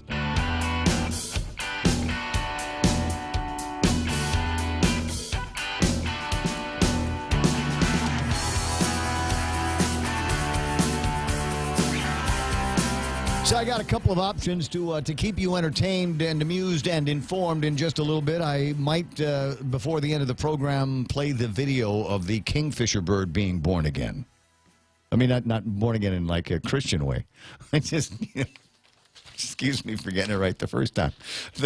No, but I might play the video of the chick being born again later in the program, because it's inspiring to me. 140 of these things known worldwide, and they just had a live birth of one. Yeah, in the 60s, if you had said, watching a chick being born again, you would have to. There could be trouble. Yeah, and right after that settlement ad too for the church. Okay, so I might do that. I might also, because Father's Day is coming up. You know how I know Father's Day is coming up? Because I got a new ad from Cold Stone Creamery. Right? I got to mention that you're a dad. Yeah, that too. Yeah. That too. I mean, it's like having 2 birthdays sometimes. So I'm just this will be exciting. So maybe there's a reason to celebrate, and there's a in every business there's a consultant. Right? And in radio, there are consultants. And in talk radio, there are consultants. And so one of my talk radio consultant buddies, one of my talk radio consultant buddies says, as you get close to Father's Day, one of the must plays is Michael Douglas, "The Men in My Little Girl's Life." And so I have the song because it's on YouTube. Everything is on YouTube, and I might play that a little bit later on. And I'm gonna play it for all of the dads and all of the wives of the dads. Right, and so you get a sense, right? Because we overblow Mother's Day just by scads in this town, but there's not enough that is done for fathers. Another song that will reduce you to tears. If you're not into country, you'll still like it. Conway Twitty's "That's My Job." Oh yeah. Oh, it's great. We gotta dig that one out. It's awesome. We gotta now. Normally, don't play songs on this station and on this radio show in particular. But I think I'm going to chance it a little bit later on because it's Mike Douglas, for heaven's sakes, "The Man in My Little Girl's Life," and they say you play this like it's 7. I don't know how long the song is, like 2 minutes, something like that. 3 minutes, almost 4 minutes. Wow. So you play that like real close to the top of the hour, and then you go in a big parking lot and just count the dads that are sitting in their car weeping, just tears strolling down their face. Because I want to do that. I want to see if it happens. I want to see if it's true. I remember I used to play the song before I was a dad, and it was just another sappy Mike Douglas song, right? But they say now, huh? Hey, 13-year-old daughter, Gib. Going to have it will mean something to you. It will be more relevant to you. So yeah, I'll see if I can get that going before too much longer. And then there's Chris Barnett did a story on the controversy let yesterday about the emails or the purported emails between Eddie Calvo and Dennis Rodriguez.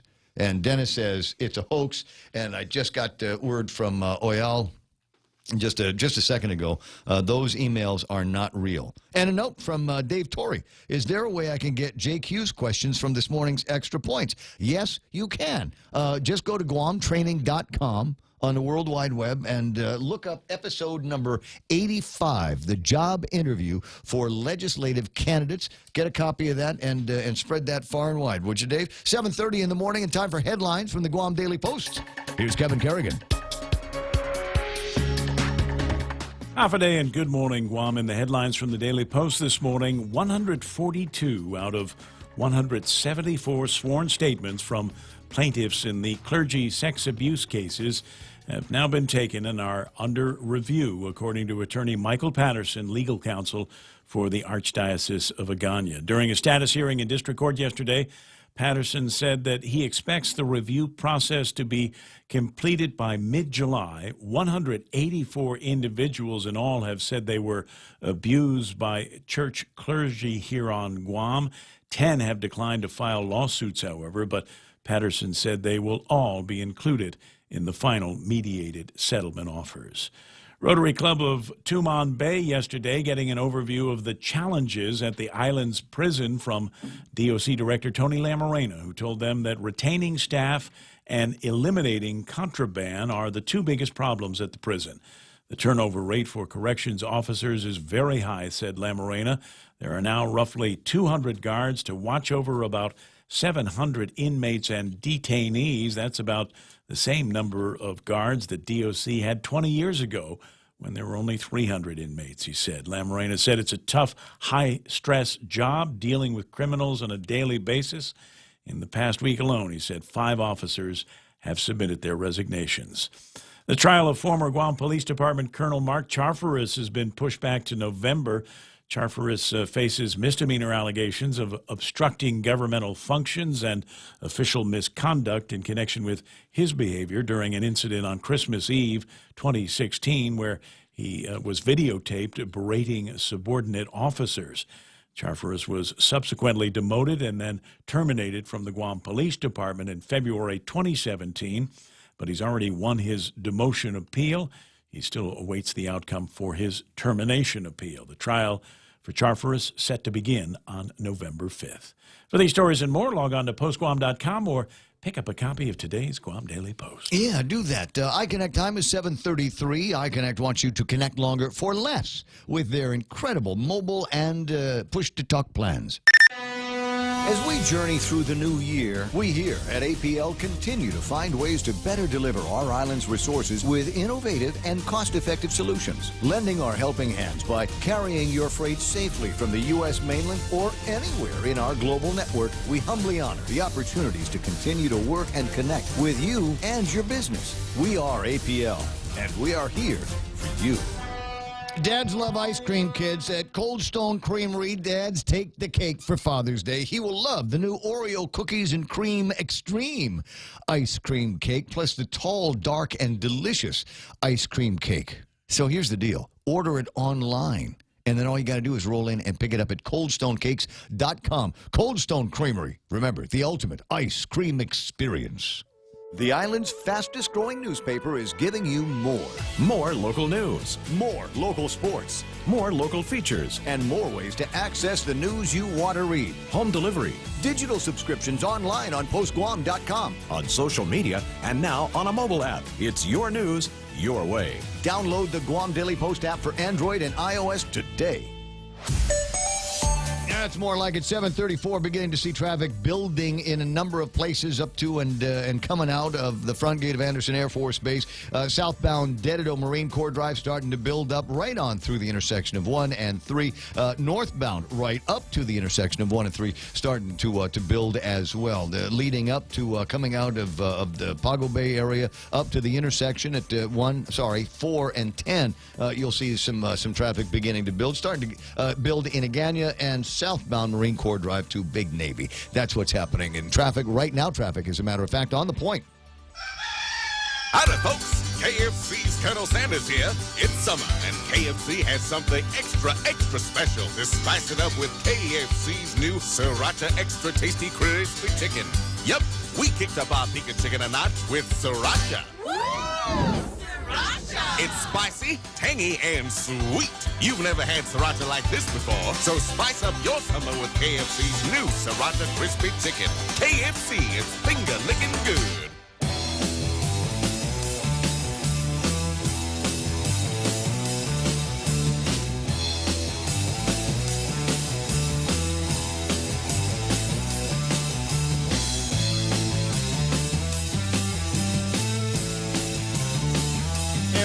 There we go. Have a cold UCC coffee and tune into The Point. Thanks, Sonny. Good idea. Good morning, Rebecca Elmore, and Pam Duvall, and Richard. I see Valerie Lynn and Crystal Schnabel, and Jerry Roberts is on. And again, to Dave Torrey, if you're looking for the questions, the job interview questions for legislative candidates, it's episode 85 at GuamTraining.com. Gus Jasangas asking, Ray, why would an airlines need a partnership with Saipan government? I feel it's the first step to monopolizing our region, and the airline is now the only U.S. flag carrier in the area. Does Kevin have any word on that? Getting together. Well, you know what? You do need to have a partnership of some kind or another with the airplanes. It's not like they just fly in. Their fees and landing costs, all of that stuff is generally negotiated, usually at the airport level, but maybe with the size of the way things are in the government up there, maybe that is why they're going to be doing that. It's important for us to be able to meet with and have a very good relationship with as many carriers as possible in this region. Number one, it keeps us busy over at the airport, A, but B, it also helps to Keeps the lights on over there and keeps some money flowing in as they are more satisfied, as the airlines are happy. We like going to Guam. Airport people take care of us. The government takes care of us, and you'll just want they'll bring more business for you, more tourists. They say it costs us less to land in Guam than it does in Hawaii, so let's go to Guam a lot more. Know what I mean? So those are the kind of things that you can generally negotiate kind of at the government level. 7:37 in the morning, 888-8255. That's 888-8255. And the story about Dennis Rodriguez and the email communications that apparently never happened between him and Eddie. It comes down to a fancy kind of cyber crime, doesn't it? Or cyber, I want to say cyberbullying, but it's definitely a cybersecurity issue, perhaps. That there are people out there with the requisite skills to be able to create something, maybe cover their tracks in the systems that could deliver, in this case, something that, in the very least, caused them some discomfort over at the Rodriguez camp. But if it could have been worse, could it not? It was an opportunity, however, to explain away that long-standing allegation. Just in case that comes up, yeah. In the rest of the campaign, over the Rodriguez campaign for some time. With reference to his father's tax issues. Yeah. So he took the opportunity yesterday to clear the air on that. Some good. But it's got me okay. So I don't give in to sinister thought often, but or conspiratorial thinking. What you think it might have been self-generated? Took the words out of my mouth. Took the words right out of my mouth. It crossed my mind too. You go to the Philippines. Yeah, but when they have elections in the Philippines, people get kidnapped, and then they come to find out they were kidnapped on purpose. To get some kind of sympathy in the mix. So I don't. But as I said, there's a weird kind of cyber thing that's going on. I got an email, actually two in the WhatsApps yesterday, and it freaked me out. Was because it's something that I check for every time I use an ATM with a specific kind of nipple for putting your card into. They've got these little green things that stick out a little bit from the gizmo. Well, there are people in the world that have figured out how to make these things credit card readers. So it will fit over the one on the ATM, but it's got a little reader on the inside, and it's got a little transmitter, and there's somebody nearby that's listening for the signal to come out of the air, and then before you know it, it knows what your credit and all the PIN information that's in the card. All of that information that's on the stripe or in the chip on the card is now in the ether, ready for them to pluck out. And you know about the one where they have actually created the touch pads, keypads that they will put over the ones that are on the machine. And so when you think you're putting in your PIN number into the ATM, you are, but you're also putting it into their system as well. So always, when you walk up to an ATM, check the keypad. Make sure it's not moving or it won't come up. And if it does, just walk away. So my friend Richard says those things are made in China, and apparently now there is one here. And normally I'd look at this thing on the WhatsApp and say, I'm wondering if this is a hoax every once in a while, because there are hoaxes that will fly out through the ether on that thing. But I'm looking at this going, I wonder if this is because the bank logo on the screen is the Bank of Guam. So there's a guy over in the security over at Bank of Guam that I'm kind of curious about talking to see if we can hook up with them a little bit later on in the morning. So here's the thing. Just be careful, as you said, with the keypad, to make sure that there's no keypad. The keypad on top is not the one that you're shooting for. It's the one on the bottom. So feel around and look for something that doesn't feel right. And when you put your credit card through the thing with the little green nipple on it, give it a tug. Go ahead, reach in, and if it comes off in your hand, guess what? Call the police, because that's one of those machines. So I'll learn as much as I can about it for you, but just be careful and try to stay, as we say, in well-lit places on the Internet. 19 minutes away from the top of the hour. And last week, was it last week, week before, we were talking with John Beneventi, and they had unveiled the top 3 or so, or top 8 companies that they were going to start talking to build 180 megawatts worth of power not too far away from Guam Regional Medical City. On that list was not Car Power. the company that has generation on the ships. And as it turns out, I think I read somewhere this morning that that they have now made a complaint, a protest with the Guam Power Authority on their rejection. Marcel Camacho joins me now. Good morning, Mars. Good morning, Ray. What we did recently after finding out that we didn't make the short list of 7 was we asked politely that Guam Power Authority review the submission that we made, because we actually submitted 4 years of audited financial statements, and in our 2017 financial statement, it wasn't finished by the auditors, but we included the preliminary figures anyway. So we asked them to reconsider, and they wrote back to us last Friday and said, "We're sorry, but we wanted the full packet instead of just the financials that were stamped by the auditors." But I guess they wanted a cover letter. So I think that, of course, we're disappointed, and we're somewhat shocked and surprised, because we feel that the Public Utility Commission, in putting out the specifications for the respondents, said that look at any fuel, look at any system, and get the best price for the people of Guam. We believe that because we're offering natural gas immediately upon turning on our generators, and we can save the community at least $50 million over what GPA is running now, and what GPA will run in 5 years when they put up this massive power plant next to the new hospital, that we should actually win this bid, but we've been knocked out because of the technicality. I was going to say, let's go back to the technicality a little bit, because as I understand it from the story that John O'Connor wrote in the Post, is that you were knocked out of it because you're non-responsive because you did not provide the required 3 years of audited financial statements. You were able to provide audited financial statements for FY 14, 15, and 16. That sounds like 3 years to me. And actually, and 13. As I mentioned, we submitted 4 years. And then the 5th submission, again, was the unaudited for 2017. Sure. So we have to go through the process now of appealing formally before the public auditor. The public auditor. And I'm sure the public auditor is going to look at this and say, oh, my God, I mean, we do the audits. This submission is okay. So I think it's just, unfortunately, some, I don't know. Look, just based on the conversations that you've heard me have with John Beneventi, it's very, very clear that what they want is a land-based power system.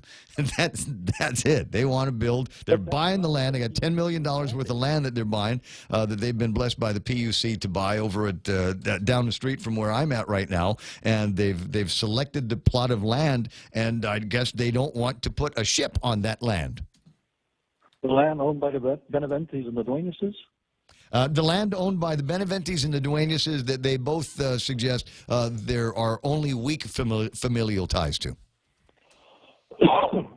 Anyway, I find it very interesting, all that's going on, to be frank with you, and disappointed, because I read this morning in another article about the price of oil, and GPA foregoing the increase in August, the third increase in August, for the consumers, based on the $65.20 price of a barrel of oil that they're currently paying.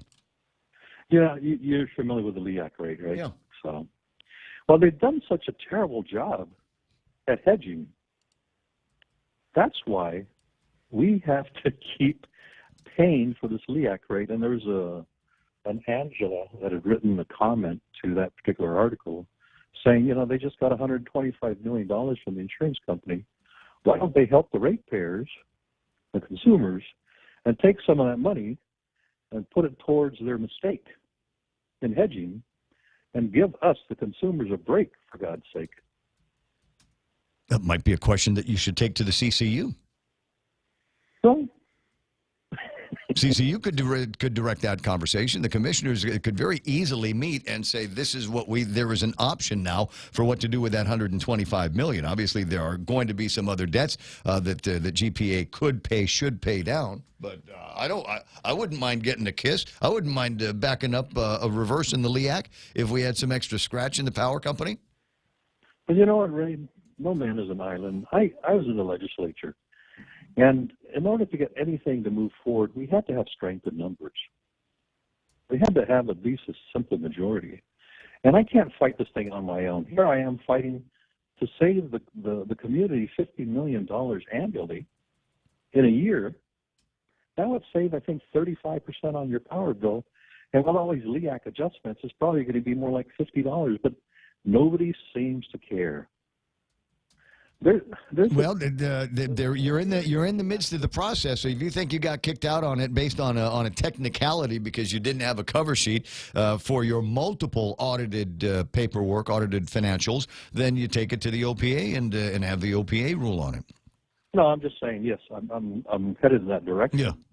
But having to solve all the GPA problems for the community by going to the PUC and asking for them to give some rate relief is just, I can't do it all. That's my point. Yeah. I'm just wondering, when is the community going to break?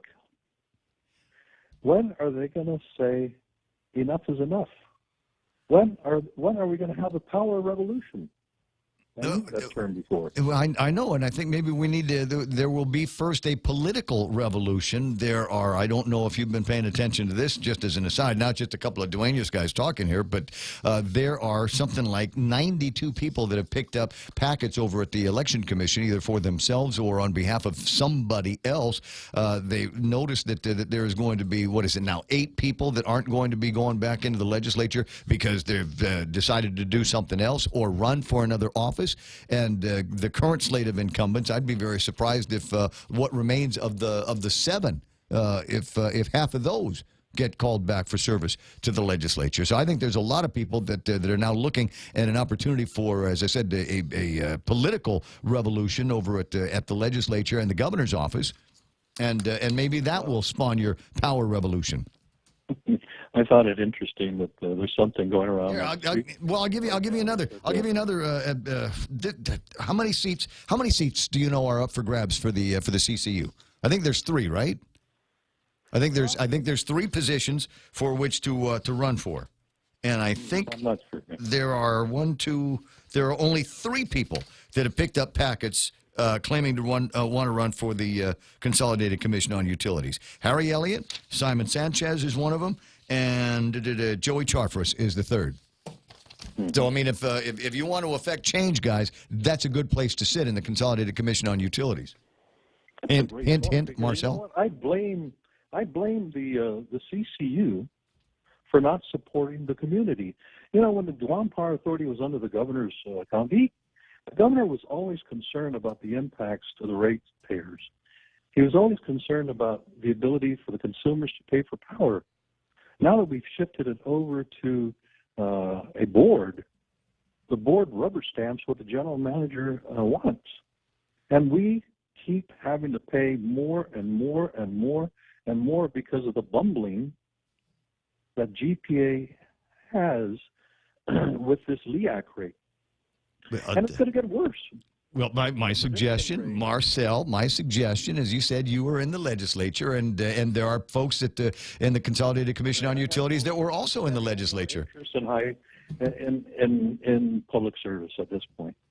I'm doing very well in my private businesses, and I want to continue. But my point is, again, the community has to act. The community is electing these people. The community has to say enough is enough. The community, at some point, elasticity will dictate that they won't be able to pay their power bills anymore. Well, the community can only vote for people that run, and I got to break away there, Marcia. I appreciate your time. Good luck with the public auditor, and I'll watch and see how quickly they're able to turn that around. Thank you, Ray. All right, bud. Ray Gibson Show, until it's not going to be anymore. 7:51, and as I said, was absolutely delighted. In fact, I ran into Dr. Anita Enriquez's daughter last night. She was headed to this mastermind thing that she was doing, and I said, I said, tell your mom I'm really happy about the decision that has been made by the Presidential Selection Committee at the University of Guam. And I didn't think I'd have the opportunity, but you know what? If you didn't hear it from Vanessa, Dr. Anita Enriquez, I'm really happy with the move that they finally made over at the search committee. Good morning, Doc. Half a day, Ray. Good morning. It was just a delight. I had a big smile on my face, and I got Vanessa. You know how sometimes when she smiles, she gets the dimples. Yes. Yeah, I got the dimples out. She was so excited when we were talking about it last night.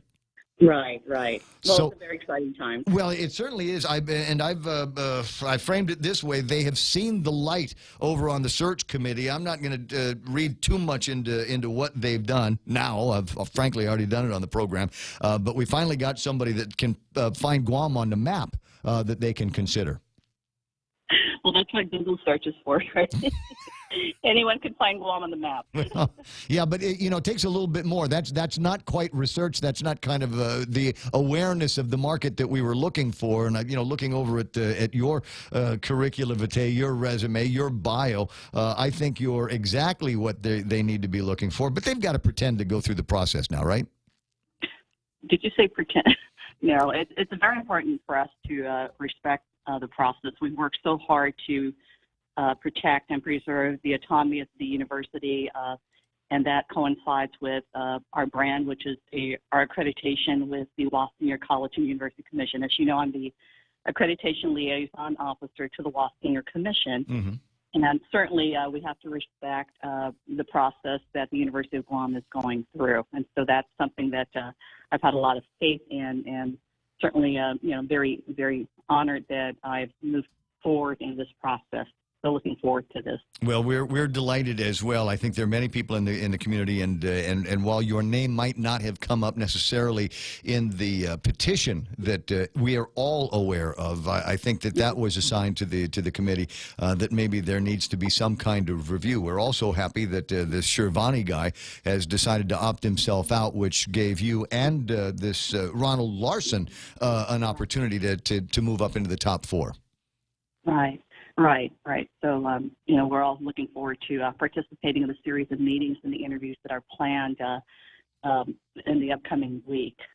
So they're going to be flying these 3 guys out, but you're already here. So are they going to buy you a ticket to somewhere? That's not necessary. I'm just just be fair. I don't want it to. I don't want these guys to get some perk that you don't already get. Now, if you were selected, and let me sit down as one of the search committee guys, and I get to interview you here. If you were selected as the president of the University of Guam, what would you like to continue that Uncle Robert has been doing, and what new initiatives would you bring to the campus? Oh gosh, I like to reserve that for the meetings, but I think continuity is very important, but also understanding the need to align well with our island's need for growth, and certainly understanding this notion of improving the overall quality of life and how the university can be best responsive to that as a land grant university. Our aim really is to be as relevant and engaging as possible to work across different sectors, assist the island in so many different ways, including our region. And so the university is postured to provide that foundation for many, many different solutions that are needed in order to grow our economy, to grow our community. It's important to understand the current situation of the institution and make an assessment of the many strengths that exist across our campus, and also collectively see what direction that we ought to be taking as a whole. How well, and I know that you already work very well with members of the community, Women's Chamber of Commerce, other boards and foundations on the island. How would you wrap them up into that vision for a new University of Guam? Right. Well, listening tours are very critical.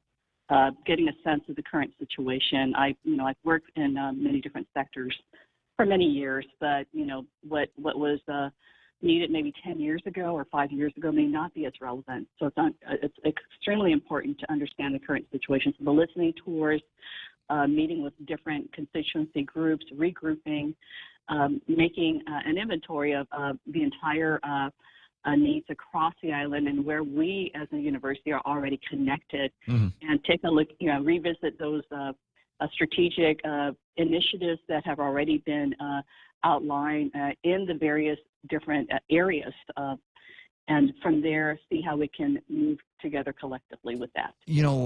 How well do you work with the government of Guam legislature, governor's office, and how will that factor into the an easier and more successful life for the next president of the University of Guam? Well, I believe we all have shared goals, and everyone's interested in supporting our community at large, and I believe we all share in our concerns certainly about fiscal stability as well as new revenue enhancement, so that every single citizen of our island benefits from that. And so working, having those shared strategic goals certainly will make it easier to navigate through the process in terms of our conversations and see how we can be an added value to that area. When you found out that Shirvani had withdrawn his application and there was going to be a little bit of a bubbling up for yourself and Mr. Larson, what was your reaction? See, now there's two Anitas. I get two Anitas. I get the Dr. Anita and the one that knows everything chapter and verse about the academic, student affairs, accreditation, all of the things at the university. But did you not let out a squeal when you found out yesterday? Well, not a squeal. I was certainly very pleased and quite honored to learn that I will be moving forward, and always thinking about the institution and certainly how I can be of value to the various areas that we need to be responsive to. That's always foremost in my mind, and certainly the process is not over, so I'd like to reserve that. Yeah, well, you see, now you get to do that, and those are you said all the things that you're supposed to say with regard to the search and the search committee and the important role that they play. But I think I speak for a lot of people that were just as delighted as I am about hearing that you are now in a position. You are a lot closer than you were before, and I got my fingers crossed real big that you actually get the nod. I probably shouldn't say anything like that, but I'm gonna. I like you. You're from here, and you've got a lot of institutional knowledge, and you've got so much more to offer the university. I really hope that you get that nod. I got to break away. The news is coming up. Congratulations, Dr. Anita. Thank you. You take care. I will. We're KUSG. I got you. Getting out the vote. I'm Lisa Lacera, Fox News. 8 states holding primaries today, including California, where the state holds what's called a jungle primary, meaning the top 2 vote getters advance. They are targeting 10 races in the state, 4 right here in Orange County, 2 open seats from Republican representatives retiring, Darrell Issa and Ed Royce, but they are also targeting 2 seats that Republican incumbents are trying to hold on to. Congressman Rohrabacher and Mimi Walters. Here's why. Because these 4 districts voted for Hillary Clinton in 2016, so Democrats saw an opening they want to use for their advantage in 2018. Fox's Hillary Vaughn in Orange County, Alabama, Mississippi, Montana, New Jersey, New Mexico, South Dakota, and Iowa also holding contests today. The White House holding what they call the Celebration of America this afternoon after canceling the planned White House visit for the Super Bowl champ Philadelphia Eagles. We stand to show our love for our fellow citizens and our magnificent Constitution. President Trump disinvited the team after several members said they wouldn't attend, but Eagles safety Malcolm Jenkins says the players are not anti-America or anti-flag. More homes destroyed on Hawaii's Big Island as lava continues to spew from Mount Kilauea. Fox's Steve Rappaport has this live. Lisa, a Hawaii county official says lava destroyed hundreds of homes overnight, including the second home of Big Island Mayor Harry Kim, but they don't have an exact count. That's on top of the at least 117 homes lost to the lava that began spewing from the volcano last month. Authorities confirming Tuesday lava completely filled Kapaho Bay and covered most of vacation land. Officials issued mandatory evacuations last week for Kalani Estates, Kapaho Beach, and Vacation Land, or risk being trapped. Most residents obeyed and no injuries were reported. Lisa? Thanks, Steve. New evacuations in Guatemala as that country's Fuego volcano explodes again. Fox News, fair and balanced. Morco Equipment on Ipoh Road wants you for the U.S. military buildup on Guam. At Morco Equipment, you'll be involved in the sale, rental, service, and support of their customers' equipment. Customers who have proudly purchased or rented Freightliner and Fuso trucks, Hyundai and Bomag construction equipment, or Kohler diesel generators. These customers rely on Morco Equipment's expertise to keep their equipment running smoothly in the Guam tropical environment. Morco Equipment is now an employee-owned company. You can be part of the employee-owned company team. Find out more on their website at morcoequipment.com. Are you a veteran or on active duty looking for a home loan and VA eligible? Then Bank Pacific stores are open to you, where we are a VA approved preferred lender. That simply means we can give you faster credit approvals and loan closing. And with today's super low rates, you just can't go wrong. Bank Pacific's My VA Loan, where we're open to closing your loan in a hurry. Bank Pacific, where others put branches, we place roots. Equal housing lender, credit conditions apply. Viva Bank Pacific. Medicare's money problems have gotten worse. The latest report from Medicare trustees show the program will reach insolvency or the inability to pay its debts by 2026. That target year was previously 2029. Assessments show the number of Medicare recipients growing as baby boomers get older, as well as the uncertainty of health care costs hurting Medicare's long-term health. As the nation sinks deeper in debt, those costs become harder to cover. The news is slightly better for Social Security, which is projected to reach the critical debt-paying point by 2034. That's the same as previous estimates, but still a serious concern. Gernal Scott, Fox News. Reaction continues to come into the death of designer Kate Spade. The 55-year-old was found dead in a New York City apartment building of an apparent suicide. Fellow designer Liz Lang tweeting she's heartbroken by the news. A landmark New York City department store will shut its doors. Lord & Taylor's iconic store on New York's Fifth Avenue is closing as the chain's owner, Hudson's Bay, shutters more stores and focuses on online sales. The news comes about 7 months after the company said it would sell the century-old building to office space sharing company WeWork. At the same time, Hudson's Bay said it would keep less than a quarter of the building for a Lord & Taylor store. Hudson's Bay, which also operates Saks Fifth Avenue and other stores, said it expects to close up to 10 of its nearly 50 Lord & Taylor stores through 2019. The flagship store is expected to close early next year. In the meantime, Lord & Taylor is working with Walmart and launching a dedicated site on the retailer's website. Hillary Barsky, Fox News. Michigan voters will decide in November whether to legalize the recreational use of marijuana after a citizen-initiated measure wasn't approved by the Republican-controlled legislature before a 40-day deadline. The state has allowed medical marijuana use for nearly a decade. Lisa Lacera, Fox News Radio.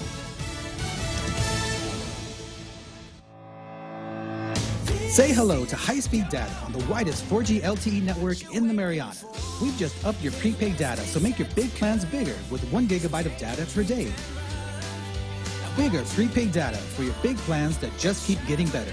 Enjoy high-speed data and unlimited local talk and text on the widest 4G LTE network in the Marianas. Text LTE to 3282, select a plan, and enjoy 1 gigabyte of data per day. Docomo Pacific, better together. Some conditions apply. In this divided world, there are still a few things that unite us.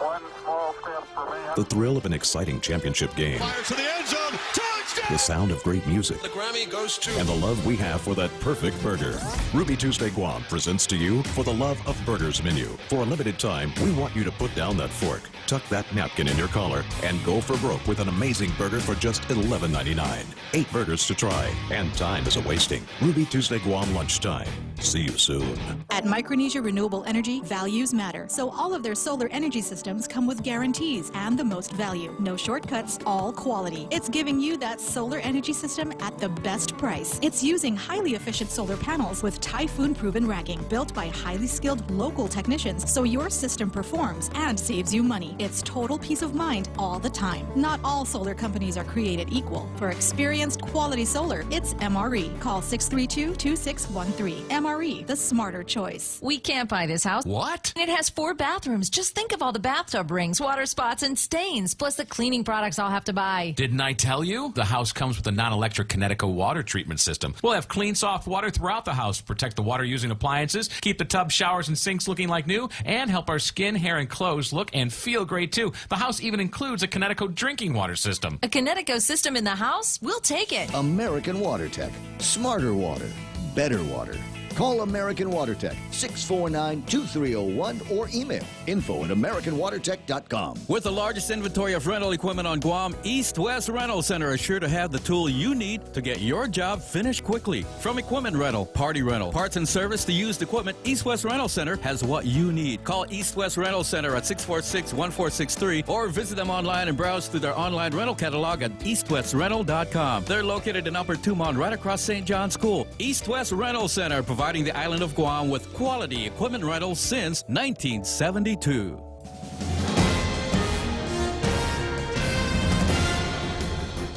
Half a day and good morning, Guam. News time here at The Point is 8 minutes past 8 a.m. this Wednesday morning. I'm Kevin Kerrigan. Here's a look now at some of the top stories from the Guam Daily Post. The University of Guam Presidential Search Committee announcing that Hamid Shirvani is withdrawn from the selection process. Shirvani, Thomas Creasy, and Bruce Murphy were the original 3 finalists, but Shirvani's selection came under fire because of his controversial work history that includes allegations of sexual harassment and claims that he has a leadership style that fosters an environment of fear and retaliation. Search Committee Chairman William Leon Guerrero telling the Daily Post yesterday that Shirvani was not paid any settlement to withdraw, and he'll be reimbursed only for the cost of the airline tickets to visit Guam that he'd already purchased for himself and his wife.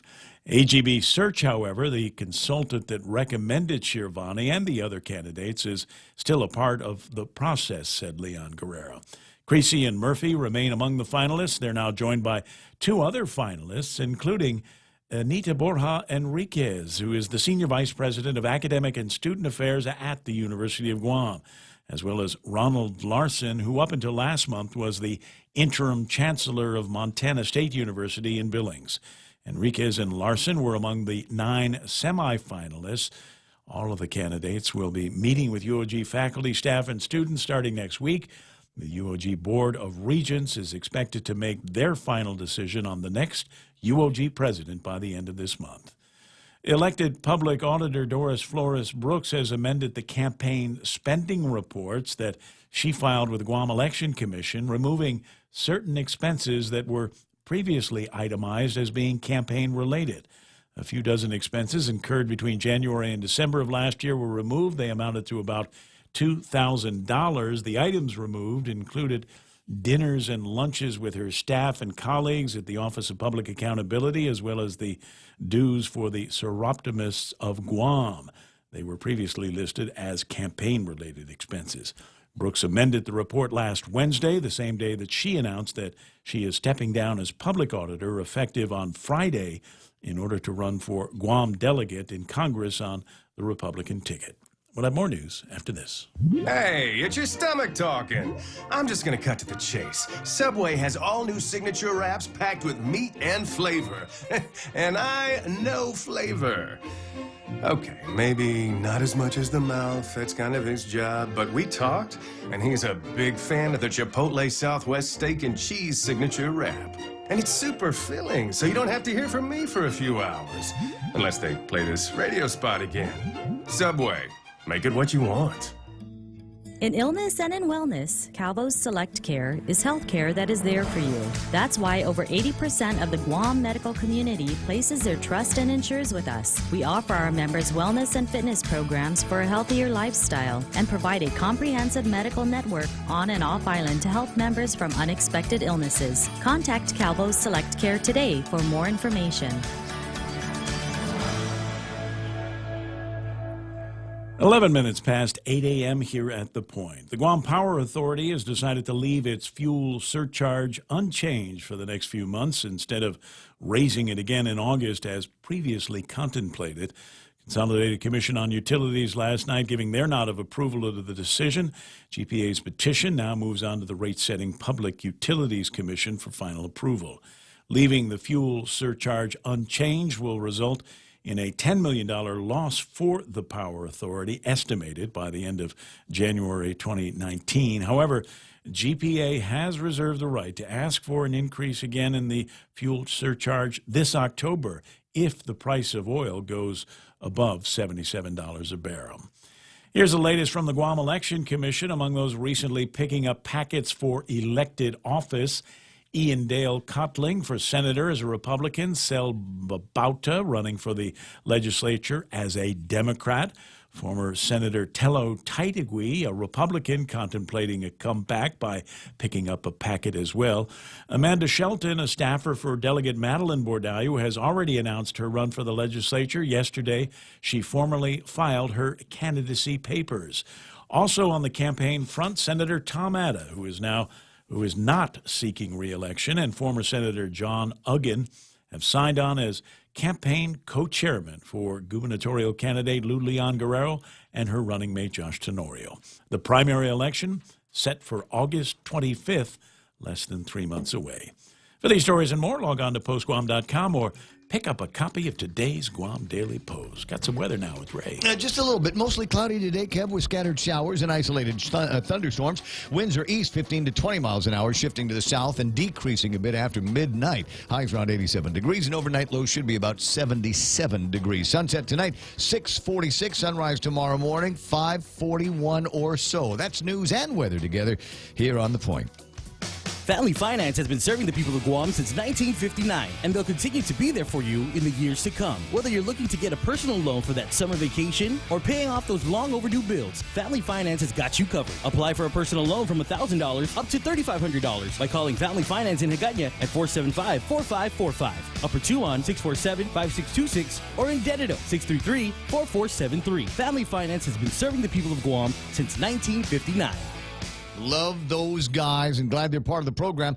Glad Kings is part of the program, reminding me to remind you that there is a different local lunch favorite every weekday. So today is a Wednesday, and that means it's pork sinigang today. Tomorrow it's meatloaf, and Friday's beef tanak-tak. Or choose the pick 3 or pick 2 combos. It's lunch waiting for you at Kings. Security Title is honored to join in sponsoring Ray Gibson on The Point. Half a day. I'm Rita Taitigui of Manila, and this is where I start my day. Listening to the voices of our community and sharing thoughts about issues that affect all of us. It all boils down to our people and our land. Ingatan ang iyong tahanan. Protect your home. When purchasing or refinancing your home, remember to call the professionals at Security Title, just like you call Ray Gibson in the morning. Correct. And portions of the program, I like saying it that way, correct. Portions of the program brought to you by American President Lines. APL is shipping the future. Chili's Smokehouse menu just got tastier with their new smoked honey chipotle short ribs, marinated and smoked for hours. Try the smoked honey chipotle short ribs and chicken combo, or enjoy the family combo with mouth-watering honey chipotle short ribs, Texas-sized baby back ribs, crispy chicken, and juicy barbecue chicken served with home-style French fries and corn on the cob. It's the Chili's Smokehouse menu, now with smoked honey chipotle short ribs, available for a limited time. Chili's, more life happens here. Morning talk that matters. The Ray Gibson Show. Call now. 888-TALK. That's 888-8255. It is the Ray Gibson Show at 8:15, 888-8255, Facebook Live, Ray Gibson Show at gmail.com. Hundreds, thousands of ways to get a hold of me here on the island. And my ego is not too big enough or not small enough. Whatever it is, there is another way to get a hold of me. And if you're listening online, you're going to go, what's the address to the radio station if you want to get a hold of me? Don't worry about it. Just put Ray Gibson and Guam on the envelope. It'll get to me. Yeah. That's what I tell people when they call me. They're like, so I actually had this verbatim question from a friend. He was like, over in Frisco, my hometown in Texas, known the guy since 6th grade. He goes, so if I just showed up on Guam, how long would it take for me to, like, if I asked around for me to find you? I said, me? Maybe not as long as some, but longer than others. Yeah. I said, but it could be done. Oh, what an interesting concept. Yeah. What an interesting concept. If you just showed up in some random town, and you said, "Hi, I'm Blake. I'm looking for so and so." How long would it take for a crowd of people to find that so and so? Right, like you. Like if I showed up here, I'm like, I've been hearing about this guy Ray Gibson. I hear on Guam radio guy for a long time, and I'm looking for him. We'll start over at the prison, right, and then maybe the morgue. The morgue, always, right. Always check the first two places, like Law and Order taught us. That's right. 8:16 in the morning. It must be time for sports with Blake.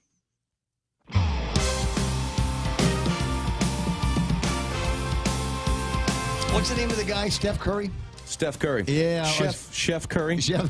As just watching something on Facebook, there's a meme, on Twitter. It says, "You aren't a player in the NBA until Steph Curry has shot one in front of your face." Mm-hmm. From about 40 feet back. Yeah. 3-pointer, and he's just you're on him, you're hustling him, you're trying to get the ball, you're trying to just play defense on the guy. Is that the one where Kevin Love's yelling in his face? I think it is. He's tried everything, so he just started yelling at him. And just pops it up in the air, good for 3. That's actually one of the reasons why I did. I mean, basketball is a completely different game, but that's one of the reasons why I never liked, amongst many, I never liked Alex Rodriguez, is because there was a pop-up and during one game when he was playing for the Yankees, and he was running from second base to third base.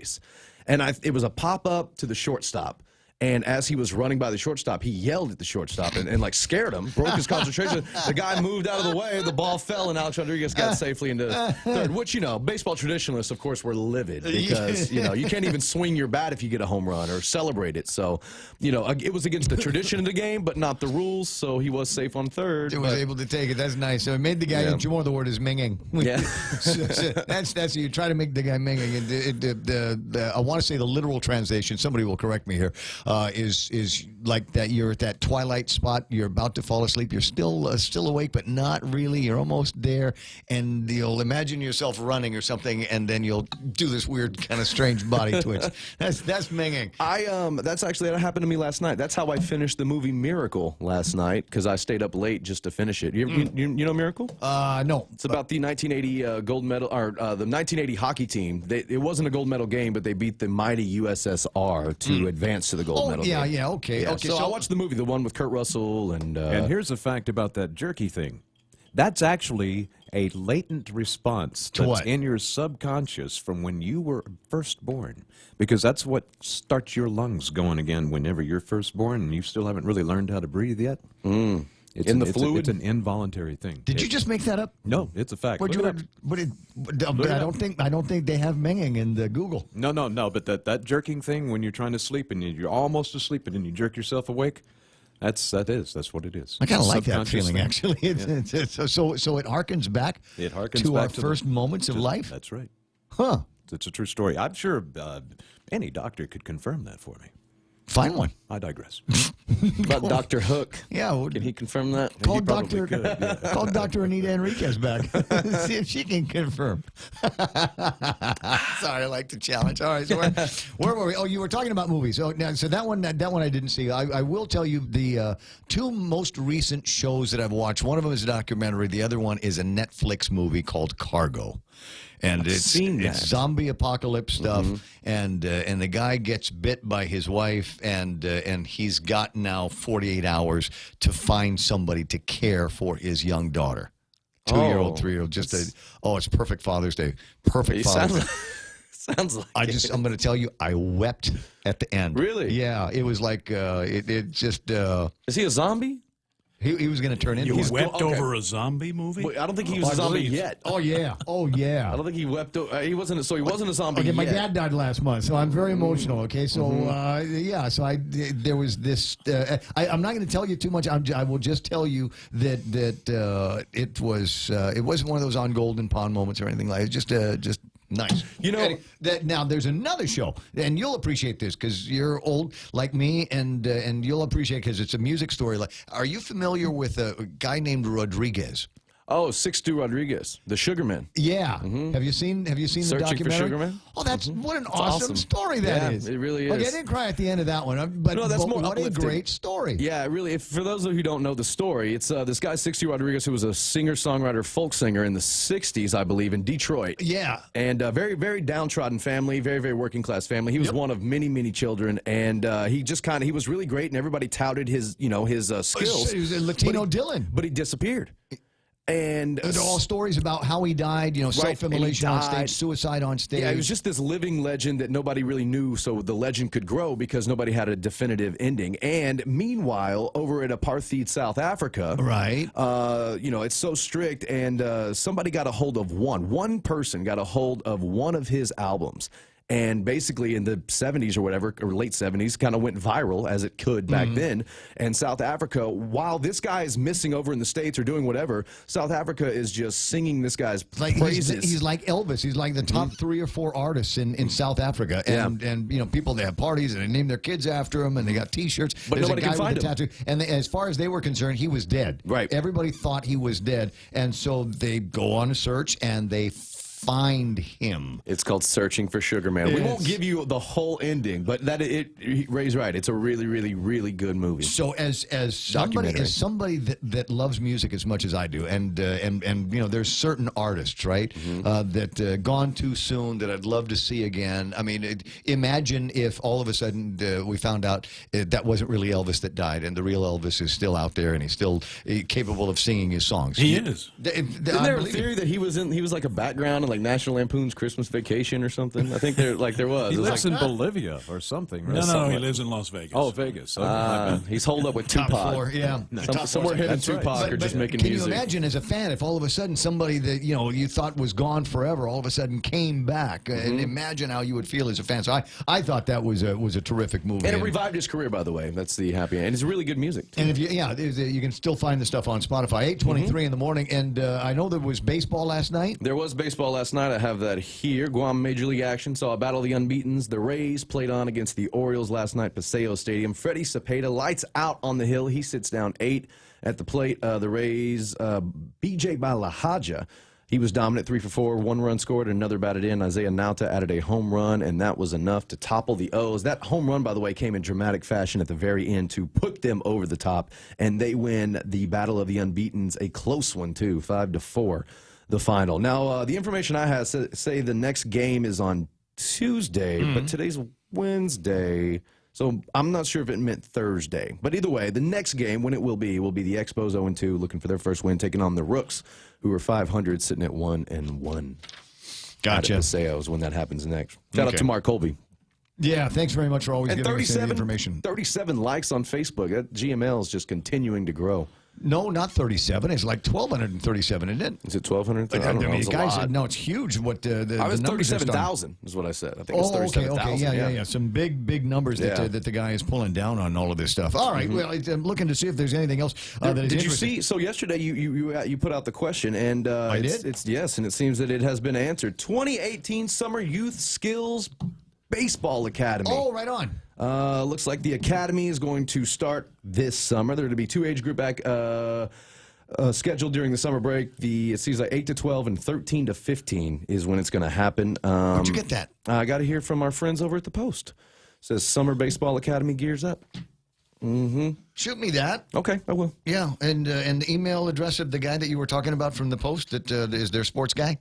Okay. Yeah, because I need to get that to a couple of people that are desperately looking for an opportunity. I knew you did to do some yesterday. You're work talking about it's either that Hong Kong, right? Well, yeah, it's either that or what we're going to want to do is put these guys in like a summer work program, right? So they give them some machetes and some bush cutters and have them trim the weeds on the side of the road. I got Tongan that needs some attention over my house. Just teach the kids how to pull that stuff down and dry it so you can burn it at the barbecue. I'm just, it's life skills or baseball. Those are the things that we're going to want to teach these kids as we move forward. All right, got anything big happening this weekend in sports that we need to know about? Nothing really. It's just that quiet time. It's weird too because there's still a lot of youth sports that are going on. Still, and also have this as we can wrap this up for the summer. It seems that 7 in a row. Team Legacy win their 7th consecutive Bud Light Guam Women's Tackle Football League Laddystone Bowl championship after they take care of the Stunners 12-8. They were behind in the third quarter, but they get several huge defensive stops, and then they finish strong 16-12 the final. And also thoughts and positive thoughts and prayers and all that good stuff for TJ Rodriguez, who got seriously injured. It was a neck thing. Had to be carted off the field and taken to, I think, to GMH or something. The Guam Fire Department actually arrived to take her to the hospital. And it was a 40-minute break, but both teams resumed, and they met for prayers, and there's video of it all out there in the ether, but no word on, the actual outcome of her. But TJ Rodriguez, longtime player. She's been around for a while, so definitely good thoughts for her. I was having lunch with somebody, and we're on our way to the Pacific Place, I think is the name of the mall in Hong Kong. And there was an ambulance. Mm-hmm. And if you know the roads in Hong Kong, they're narrow. At least they're coming down the hills and things like that. Kev, you know about this. Anyway, so I said, where do you pull over for the ambulance? And lady driving, she says, you don't have to, there's no obligation here to pull over for the ambulances. And I said, what? Really? Yeah. So I said, what happens when traffic is bad? You get stuck in the ambulance, gets stuck in traffic. Wow. It's got the sirens going, and if you can get out of the way, then get out of the way. But if you can't get out of the way, it's not like anybody's going to ticket you or give you a hard time about it. And I said, so what do they tell people? They said, the first thing that they tell you when you come to Hong Kong is if something happens, don't call an ambulance. You can't, right? They take them forever to get to you and take you forever to get. I said, what do you do? And I said, well, two things. Either take a cab or die. Those are your options. And I thought, well, that's not quite the way. Otherwise, it's a perfect city. With the octopus guard and everything. Be closer to the hospital, I guess, is their advice. Don't go too far away. We must have a lot of crossover then from here, because I've seen some people, some of our own residents on island, they kind of take the Hong Kong mantra when they see an ambulance. They don't move either. Well, that's pretty much how they do it in the Philippines. Yeah. Yeah, the Philippines, if that ambulance is in traffic and you're in it, good luck, amigo. Good. Yeah, is there a church nearby? Get out, start walking. Extreme unction. Wall Street loves to rank cities, and the latest list is sure to rankle to say the residents of blank, which has been named the worst city in which to live. Which city? I'm going to... The worst? The worst city in Rio which de to Janeiro. live. No, in the United States. I'm going to guess Detroit? Kentucky.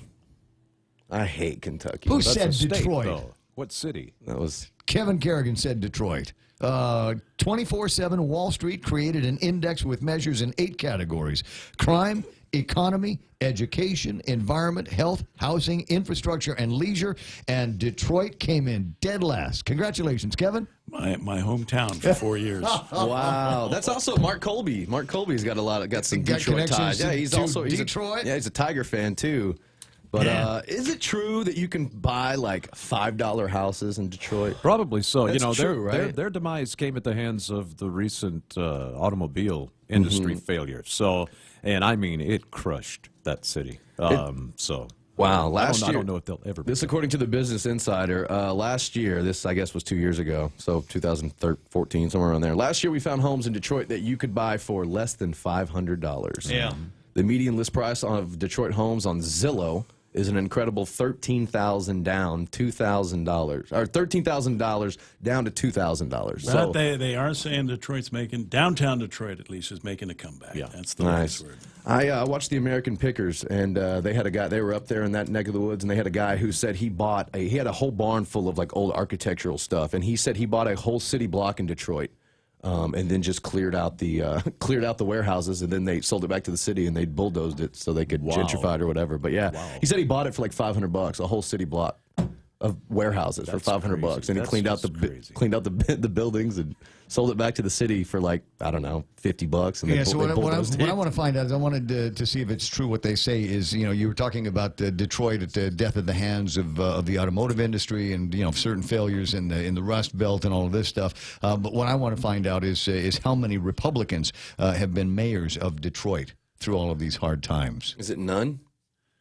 That's Mostly, right? myth and legend that says that all of this was done under Democratic administration. Well, I know the ones that I've always heard about, and there was one that they had that was like a Marion Barry. They had like some kind of corrupt druggy guy. Louis Mariani was elected to the Detroit City Council in 1947, was council president from 1949 to 57. So this guy is the last of the Republicans to make it through. Jerome Kavanaugh, Roman Gibbs. This goes right up to 2014. Mike Dugan is a Democrat, and so congratulations, you are the mayor of what 24/7 Wall Street says is the worst city in the United States to live. Wow, Detroit.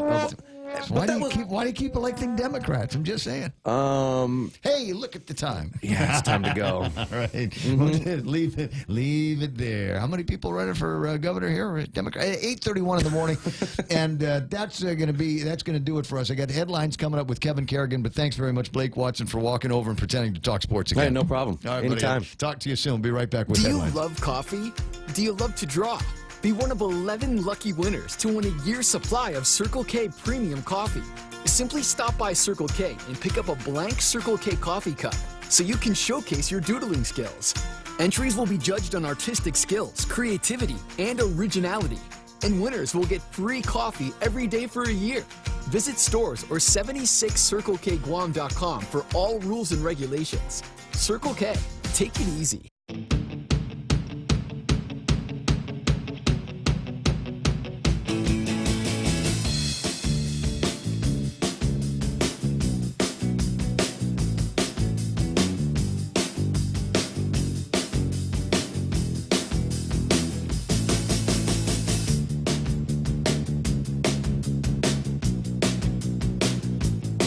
And 8:32 in the morning. Sorry, I started talking about Democrats in Detroit and being the mayors of the city while they're going down to hell in a handcart, and then the phone rang and it was Chicago wanting some equal time. At any rate, 8:32 in the morning and time right now for headlines from the Guam Daily Post. Here's Kevin Kerrigan. Half a day and good morning, Guam. In the headlines from the Daily Post this morning, the U.S. House has passed a 10-year extension for Guam's exemption from national H-2B visa caps. That announcement from Congresswoman Madeline Bordallo this morning. H.R. 5956, the Northern Mariana Islands U.S. Workforce Act, not only reforms the CNMI's worker program, it also includes language to extend Guam's exemption from the H-2B visa cap until 2029. A similar bill was passed by the U.S. Senate in April. In a release from Bordallo this morning, she said passage of the legislation is important to ensure island companies have access to H-2B laborers when the local workforce is unable to meet demand. 142 out of 174 sworn statements from plaintiffs in the clergy sex abuse cases have been taken, and they are now under review, according to attorney Michael Patterson, the legal counsel for the Archdiocese of Agana. During a status hearing in district court yesterday, Patterson said he expects the review process to be completed by mid-July. 184 individuals in all have said they were abused by church clergy here on island. 10, however, have declined to file lawsuits, but Patterson said they will all be included in the final mediated settlement offers. Rotarians got an overview of the challenges at the island's prison yesterday from DOC Director Tony Lamorena, who told them that retaining staff and eliminating contraband are the two biggest problems at the prison. The turnover rate for corrections officers is very high, said Lamorena. There are now roughly 200 guards to watch over about 700 inmates and detainees at the prison. That's about the same number of corrections officers that DOC had 20 years ago when there was only 300 inmates. For these stories and more, log on to postguam.com or pick up a copy of today's Guam Daily Post. 8:34 is the time from iConnect. They want you to connect longer for less with push-to-talk and mobile plans. From September 17 to September 19, 2018, the Archdiocese of Agana will be conducting settlement conferences with victims of clergy abuse. If you have a claim and want to meaningfully participate in the September settlement conferences, call Hope and Healing Guam at 1-888-649-5288 before August 1st, 2018. All conversations with Hope and Healing Guam are confidential. If you have filed a lawsuit against the Archdiocese, you are already included in this settlement process. All right, what have I got? At Cold Stone Creamery, it says, Dads, take the cake for Father's Day. And you can do it, too. He'll love the new Oreo Cookies and Cream Extreme Ice Cream Cake, plus the tall, dark, and delicious ice cream cake. Order yours online at coldstonecakes.com, only at Cold Stone Creamery, the ultimate ice cream experience. The Extra Point with Jerry Roberts of Guam Training every morning on The Ray Gibson Show. So you want more money. You want a pay raise. How do you do that? I'm Jerry Roberts, and at 7:20 a.m. on The Ray Gibson Show, we get into one of the toughest conversations most workers will ever have. You can find daily transcripts of The Extra Point by Jerry Roberts at guamtraining.com. Tune in every weekday morning at 7:20 for The Extra Point with Jerry Roberts on The Ray Gibson Show on 93.3 The Point. That's us. That's us. I know that radio station. I listen to it all the time. And we got Rush Limbaugh and Sean Hannity on the radio, and Brian Kilmeade and plenty more. And Fox News live every hour. Not pre-recorded, not downloaded. It's live every single hour on the radio station. But I digress. It's 8:36 and time for a last look at traffic here this morning. Doesn't look like there's anything that's going to be slowing you down too much. Traffic building as it does, depending on what time of day and where you're at. You know, some of the usual intersections. And at this time, things tend to get a little clumped up over by the airport. And specifically right now, coming out of the airport, heading down to, you know, the Y that will either take you to arrivals and departures. That one is slowing down a little bit right now, but probably going to clear up in a couple minutes. 8:36 in the morning. That's right now. Traffic here on The Point. In this divided world, there are still a few things that unite us. The thrill of an exciting championship game. Fires to the end zone. Touchdown! The sound of great music. The Grammy goes to... And the love we have for that perfect burger. Ruby Tuesday Guam presents to you For the Love of Burgers menu. For a limited time, we want you to put down that fork, tuck that napkin in your collar, and go for broke with an amazing burger for just $11.99. 8 burgers to try, and time isn't wasting. Ruby Tuesday Guam lunchtime. See you soon.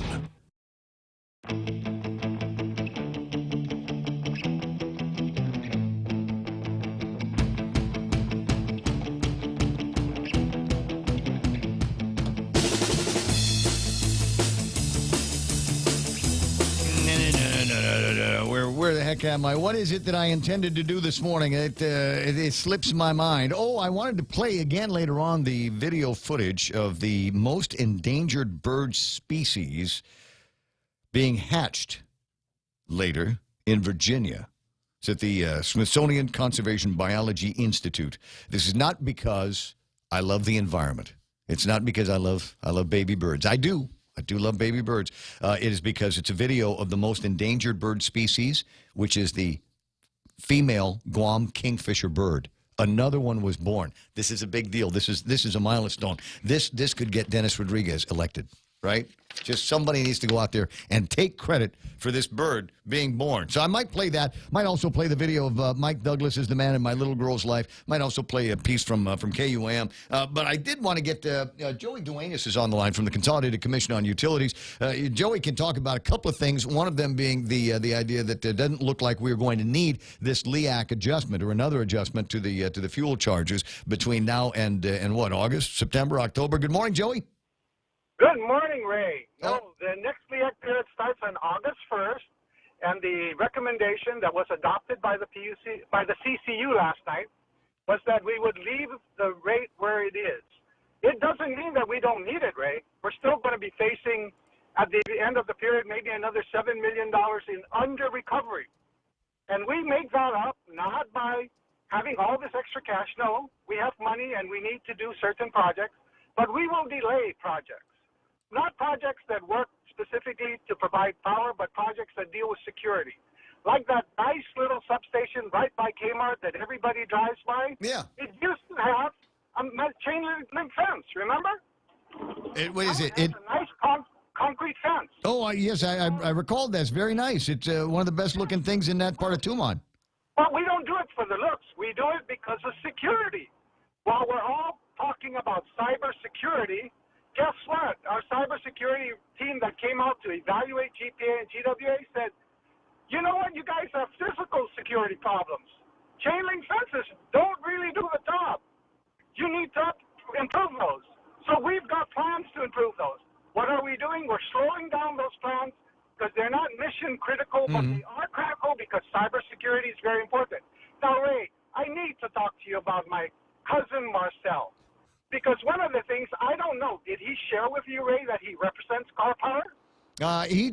We've asked that question of him before, and the nature of his relationship with Car Power is still a little bit ethereal in my head. I haven't quite nailed that down. I don't know whether he works for them or if he's trying to broker a deal. No, on Saturday, about not this past Saturday, but the Saturday before that, I met Marcel at a family function, and he walked up to me, and I asked him point blank. I said, Marcel, are you representing Car Power? He says, yes, as of today, I am. So he is. No ifs and no buts, right?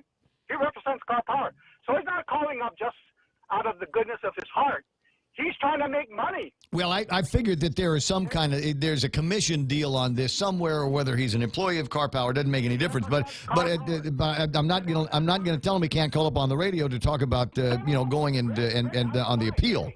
Wait. He should call up. I don't have a problem with him calling up, but he should be upfront and say, no, I represent Car Power. I have an interest.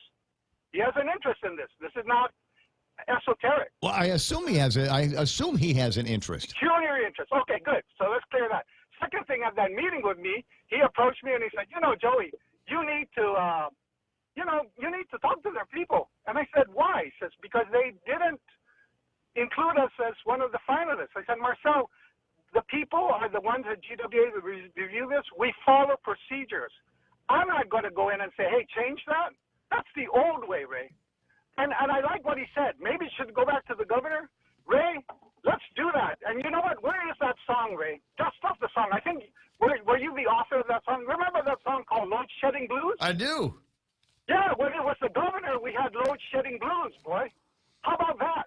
And just let me add to that. I'm sorry, but I'm just... You're very excited. You seem to be very agitated about this. I need you... I am, because you know what? People like to slam the CCU and GPA, but let me explain. You want to give it back to the government of Guam? This is the government of Guam that steals money from different fund sources? This is the government of Guam that stole not even government money. They stole child support money that belongs to the kids that was paid by non-custodial parents. $6 million was taken to the general fund. And that's what you want? You want to return to those days? You might recall that I did not necessarily side with him as much as I said that what we needed to do was get more people to run for the Consolidated Commission on Utilities. Right, and that's perfectly fine. Ray, I don't have a problem with that. If I have to run for re-election, I run for re-election. Yes. People of Guam either believe in me or they don't believe in me.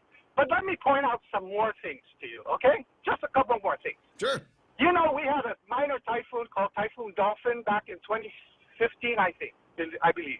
Yes. We had a minor typhoon. And that typhoon, we recovered very quickly. And one of the things I'll tell you is there is now a recovery plan, and John Benavente, as the general manager, followed that recovery plan. Out of the 5 commissioners, there were 2 commissioners who were the last to get their power back. One was then Commissioner Pedro Guerrero, who was living in Zigo, which was the hardest part of the hit hit part of the island. And the other one was myself in Jonia, because I was off on a little spur. Mm-hmm. And, I said, you follow the plan. You do the hospital. You do everything. Nobody comes to my house and hooks my power right away just because I'm the chairman of the CCU. No way. But who said that? Who would ever make that suggestion? I remember in many times, even before you were the commissioner, that you guys were always on the last spur to get reconnected. Right, and you know what, Ray? My point is I'm trying to point out the value of the CCU, because I want people to understand that there is a value to the CCU. Let's talk about one more thing. You have a solid waste problem. You had a dump problem that went into receivership. The community has paid millions and millions of dollars for an outside receiver because they had to, because we were wrong. We didn't want to fund it. GWA doesn't have a receiver. We have a good relationship right now with EPA. Mm-hmm. We are not being fined. In fact, they're giving us grant money to help us out, okay? But I got to be honest. People of Guam, you got to know, we are paying for the sins of the past on the water side. Let me give you one example. That sewer line from Adelup down to PD should have been replaced 15 years ago, 20 years ago, but it wasn't, because it was with the government of Guam and those 4 famous words, there is no money. Mm-hmm. Okay? So it wasn't replaced. We're going to replace it now. And we have much, much more. People always come up to me, Joey, my road up in Tai Road up in Tai. I said, guys, it's on the plan. Joey, when can you give us sewer in Malolo? It's on the plan. But if you want us to do all of these things and make it work for everybody, but everybody wants, it's going to cost a lot of money. It's going to cost a lot of money because the system was neglected for 60 years. And the list of the people who caused the neglect is long and distinguished. Yes, It's agree. a long and distinguished list. I agree. And so therefore, Ray, I just have to call in to make the point about the value of the CCU.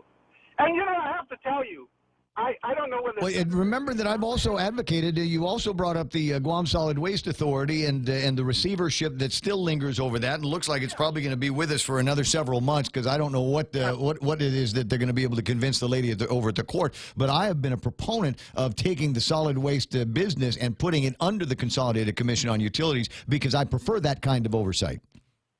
Well, Ray, I want to leave you with one final thought. This Consolidated Commission on Utilities, I don't know if the senators really fully comprehended what they did. I think they did. But Governor Gutierrez vetoed that bill not once, twice. He vetoed it, they took it back, they rewrote it, and by the way, the CCU was not a sole standalone bill. It was part of a bill that had a lot of different pieces in it. But on the CCU point exactly, Carl Gutierrez, the governor of Guam, I like Carl Gutierrez. I worked for Carl Gutierrez. Carl Gutierrez wrote a very clear message. He said to the legislature, do you realize, both times he said, do you realize if you do this, you're taking the government of Guam out of the picture? We will have no control. And I'm going to tell you, in the past, since 2003... Did they realize it? I thought that was the idea. Was for the legislature to be able to wash their hands like Pontius Pilate and say, this is not our problems, and we're going to give this to somebody else. Yes, and I want the people to understand it worked. It worked. It worked. It's working for you today. You're getting your water. You're getting your power. We had a major explosion at one of our plants and a fire, and nobody has had 6-hour load shedding blues. John Beneventi and the good people at GPA have worked hard to keep your power on. And we have now a solution to make it even better. And a long-term solution with renewables that someday will help us bring the cost down. Not the cost of oil, but maybe if we burn less oil. So I'm here to tell you, and I'm not up for re-election, by the way. I'm not up for re-election. I'm up for re-election in 2020. Right. People have gone. If you believe in me, you vote for me. If you don't believe in me, you don't have to vote for me. Well, there's three people that are running for a position on the Consolidated Commission, and one of them is already there, and there's a couple of new names of people that we need to start talking about. As I said, I don't necessarily have a problem with the Consolidated Commission on Utilities, and the only reason why we were looking for Marcel this morning was because I wanted clarification on what it was that they were not selected for. Why were they not considered responsive bidders? And he suggested that it is because of the bid packages were incomplete, even though it looks like they over-provided audited statements as required by the bid. So I don't understand what the nature of that technicality was. That's why I was asking.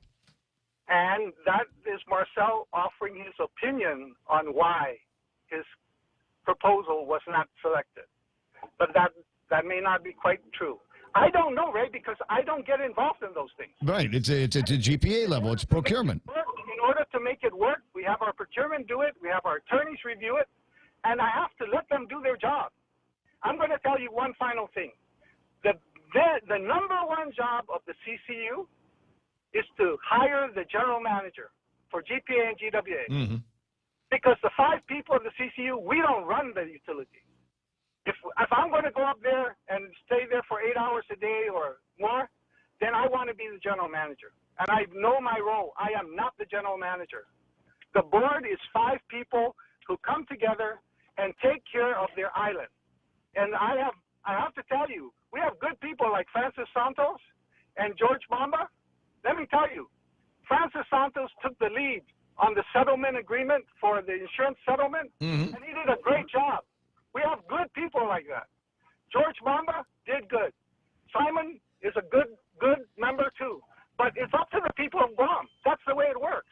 It's up to the people of Guam. I will tell you one thing about Joey Duenas. I had person I bumped into at the post office. That's where I bump into people most of the time. And the guy says, I said, I'm running, think about voting for me. The guy said, oh, Joey, I'm voting for you. Are you having a fundraiser? I looked at the guy and I said, no, you need your money. All I'm asking for is your vote. I want you need your money. I'm not asking for anybody to ever donate to me. I ask for votes. That's all. And again, if you don't believe in me, then please don't vote for me. It's okay. It's all right. I have no hard feelings. And if you believe in me, you vote for me. Well, Joey, I appreciate you calling up in the defense of the Consolidated Commission on Utility. And if you review, again, the conversation, I did not abdicate my position and suggested that we need more people running for the Consolidated Commission on Utilities. If he wants to have a revolution in power, as he says, then you've got to change the makeup of the board. You might even need to make a change to the makeup of the legislature, which is going to be coming anyway. But the fact of the matter is we cannot vote in people that are going to be remarkable for change if they themselves don't run. Okay, but Ray, I will tell you this. But I didn't say anything about eliminating the Consolidated Commission on Utilities. No, I didn't say that. Okay. Ray, I was just expressing my opinion so that I can hopefully make the people of Guam understand the value that they have in the CCU, the goodness that they have in the CCU. Okay? Well, but all you needed to say was, would you prefer the legislature? Take a look at everything that the legislature has been doing, and I appreciate you bringing up some of the failures of the government and say, are you sure you want the administration taking care of power and water? Are you sure you want the administration or the legislature taking care of power and water? And I think it is appropriate to say that we screwed up royally on the dump issue, and we should have played better than we did, and we railroaded ourselves into that receivership. Yes, into that mess. Yes. You and I will agree on that, and which is why I'm still adamant and fervent in my desire for instead of a Guam Solid Waste Authority, you can still have that if you want to, but I think that they need to answer to the Consolidated Commission on Utilities and the Public Utilities Commission, not one or the other. Yeah, the only thing, Ray, I will tell you is I will not ask for any more work from the legislature. That's their prerogative. The legislature can do whatever they want. I'm not going to say yes or no because I'm not looking for work. I'm not looking for this or that. But trash in my mind is as much of a utility as power and water. We will do whatever the community asks us to do. And again, let me just say repeat myself. Let's bring back those load shedding bills if that's what you want. But you have 5 good people on the commission right now, okay? They're hardworking people. Believe me, we try our best. We know we are the one. We have to pay our own bills. I get in line and pay my own bill. So I really want the people to understand the CCU works. And right now, let me tell you, in my opinion, we have 5 good members on the CCU. Okay? God bless whoever wants to run. That's fine. Mm-hmm. They may be great people. That's fine. It's up to the people of Guam. But I ask you to look at the record. Just remember, the load shedding, you need to play that song, Ray. We'll see if I can dig it out from wherever it might be hiding. Load shedding goes, just to remind people, under the government of Guam, this is what you got. Oh, what an intense time. Joey, I'm going to let you go. Maybe decaf. No, Ray, I don't drink coffee. That's my problem. I drink water. GWA water. GWA water. I'll talk to you soon, Joey. You can ask anybody. I can drink GWA. No, I know. I very rarely ever hear you as excited as you are this morning. I appreciate the passion. I'll talk to you later. Talk to you later. Bye. All right. Bye-bye. There's the chairman of the Consolidated Commission on Utilities, Joey Duenas, and taking offense, umbrage, at statements made by Marcel Camacho. Get up, it's Jesus' Day. Stop that. Marcel, for those of you that we had, what time was that? 7:30, 6:30, something. I don't remember what it was. Before now in the show. And we had him on, and he was taking umbrage himself at the idea that his car power ship business was not among those that were selected. He believes it's on a technicality, which, and I was just fishing around for the answer on that. That's what I want to know. Was it the actual technicality? Is it something else? Heaven knows it's obvious that they don't want a ship providing electricity. They want to build a on land 180 megawatt system not too far away from the Micronesia Mall and Guam Regional Medical City, and by the way, the population center of the island. So, if you want to get into the science versus fact versus opinion, you're welcome to fight that with JB and the Consolidated Commission on Utilities and whoever. And by the way, they're not the only company that was unresponsive or not selected to move forward in that bid. Their options are complain about it, figure out what went wrong, and then go to the public auditor and let the auditor figure out how to split the baby. But then he started talking about, maybe we don't need this CCU thing. And maybe I should have disagreed a little bit more. My suggestion was that if you want to have some kind of a shift in the way things work at the CCU, and I know a bunch of people that do, that look at the Consolidated Commission as just somebody that rubber stamps whenever they want to raise the rates. And then we'll come out with a compelling conversation, usually, unfortunately, based in fact. The price of oil is the price of oil. There's good news about the price of oil and that it is going down. That's the language that we're beginning to hear.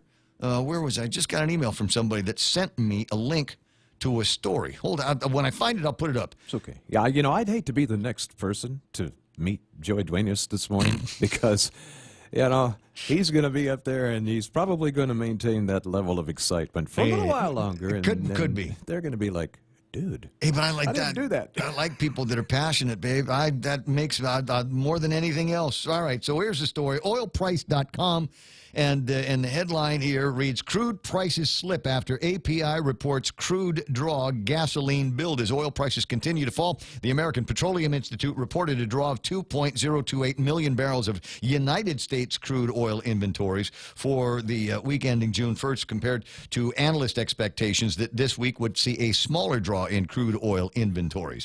And you have to figure out what all of that kind of oily language means, but the headline says it all. Crude prices are slipping $65.58 right now. When I first looked at it this morning, it's $65.35. So it will move up and down over the course of the day, but the trend seems to be overall moving in that direction. At any rate.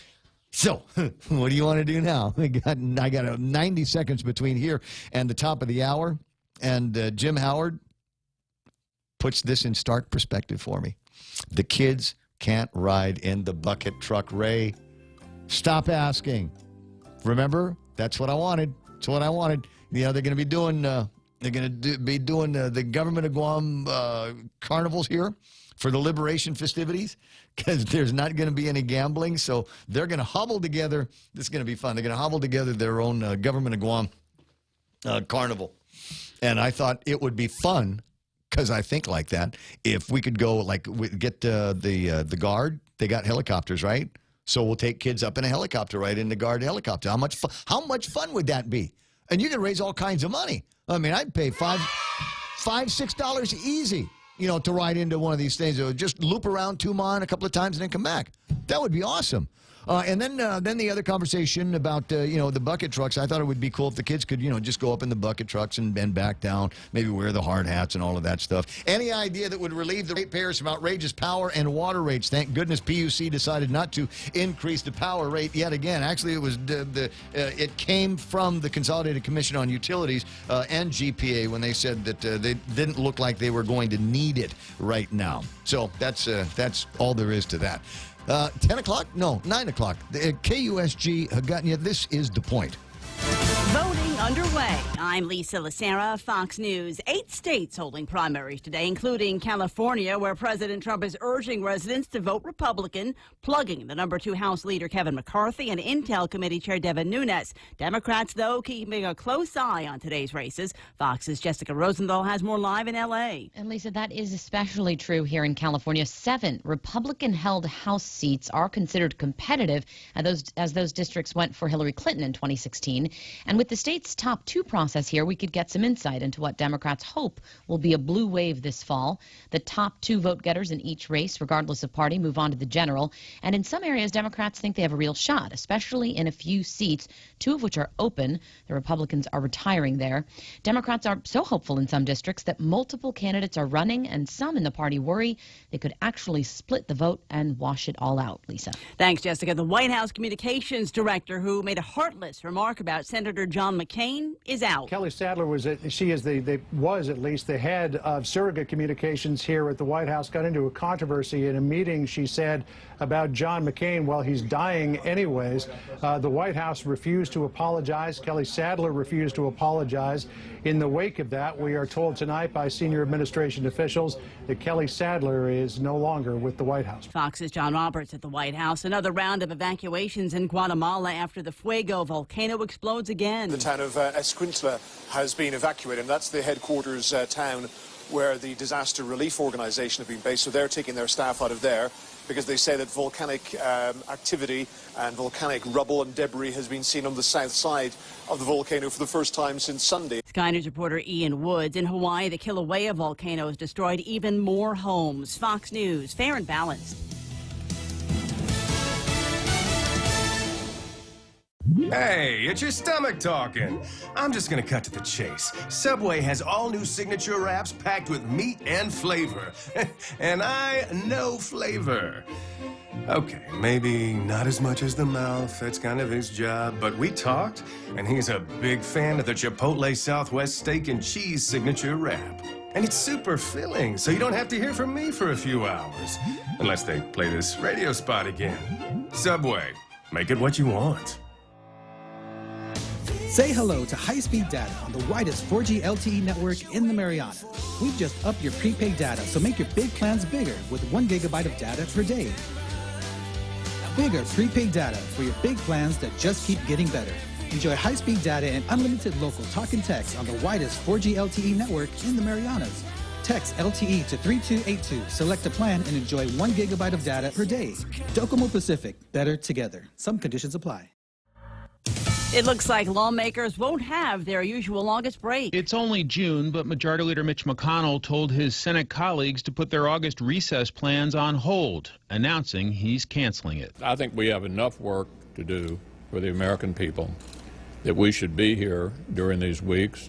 I hope we'll get greater cooperation, but everybody should anticipate that we will be here, as I announced today. Senate Democratic Leader Chuck Schumer says he'd like to work on health care and says President Trump should stick around, too. We assume he'll be here in Washington working right alongside us. On Capitol Hill, Mike Emanuel, Fox News. The president of Michigan State University, who resigned over the Dr. Larry Nassar scandal, has apologized before a Senate committee. Lou Anna Simon says she's sorry the university didn't discover the crimes and remove him from the community sooner. Nassar serving what amounts to a life sentence for molesting young gymnasts.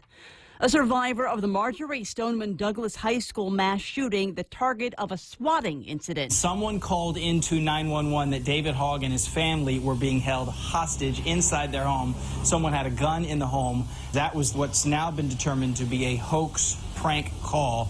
And obviously, VSO responded immediately to the home and determined that no one was home and that it was a hoax. This is now under investigation. The Broward Sheriff's Office says they're going to get to the bottom of this, find out who did it, and that person will face charges. David Hogg is in Washington, D.C. with several other of his classmates, other survivors. We spoke with him by phone. He says this is all just a distraction from what he and his classmates are trying to do. Brandon Byer with My Fox Miami. The Seattle-based Museum of Pop Culture looking to expand into New York City. The new outpost would occupy a building that's now being used by the New York Public Library's Science, Industry, and Business Library. Lisa Lacera, Fox News Radio.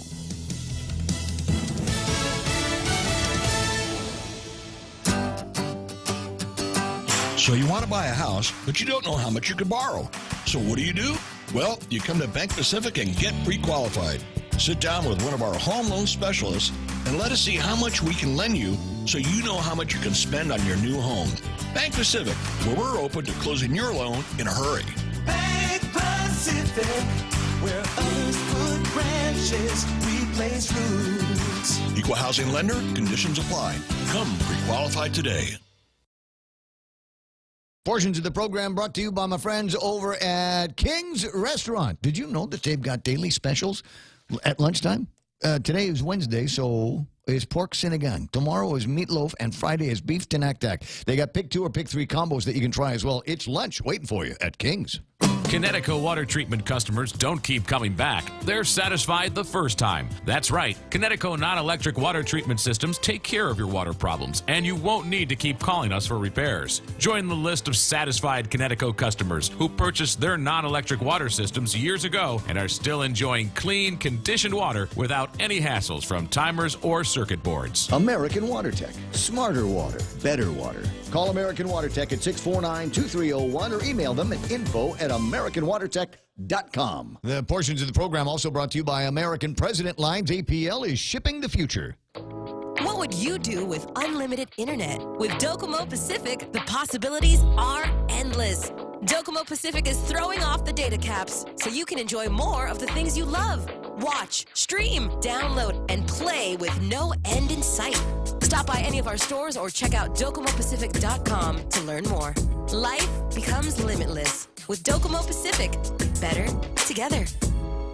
With the largest inventory of rental equipment on Guam, East West Rental Center is sure to have the tool you need to get your job finished quickly. From equipment rental, party rental, parts and service to used equipment, East West Rental Center has what you need. Call East West Rental Center at 646-1463 or visit them online and browse through their online rental catalog at eastwestrental.com. They're located in Upper Tumon, right across St. John's School. East West Rental Center, providing the island of Guam with quality equipment rentals since 1972. Ray Gibson brings you closer to the action. Any speaker, anytime.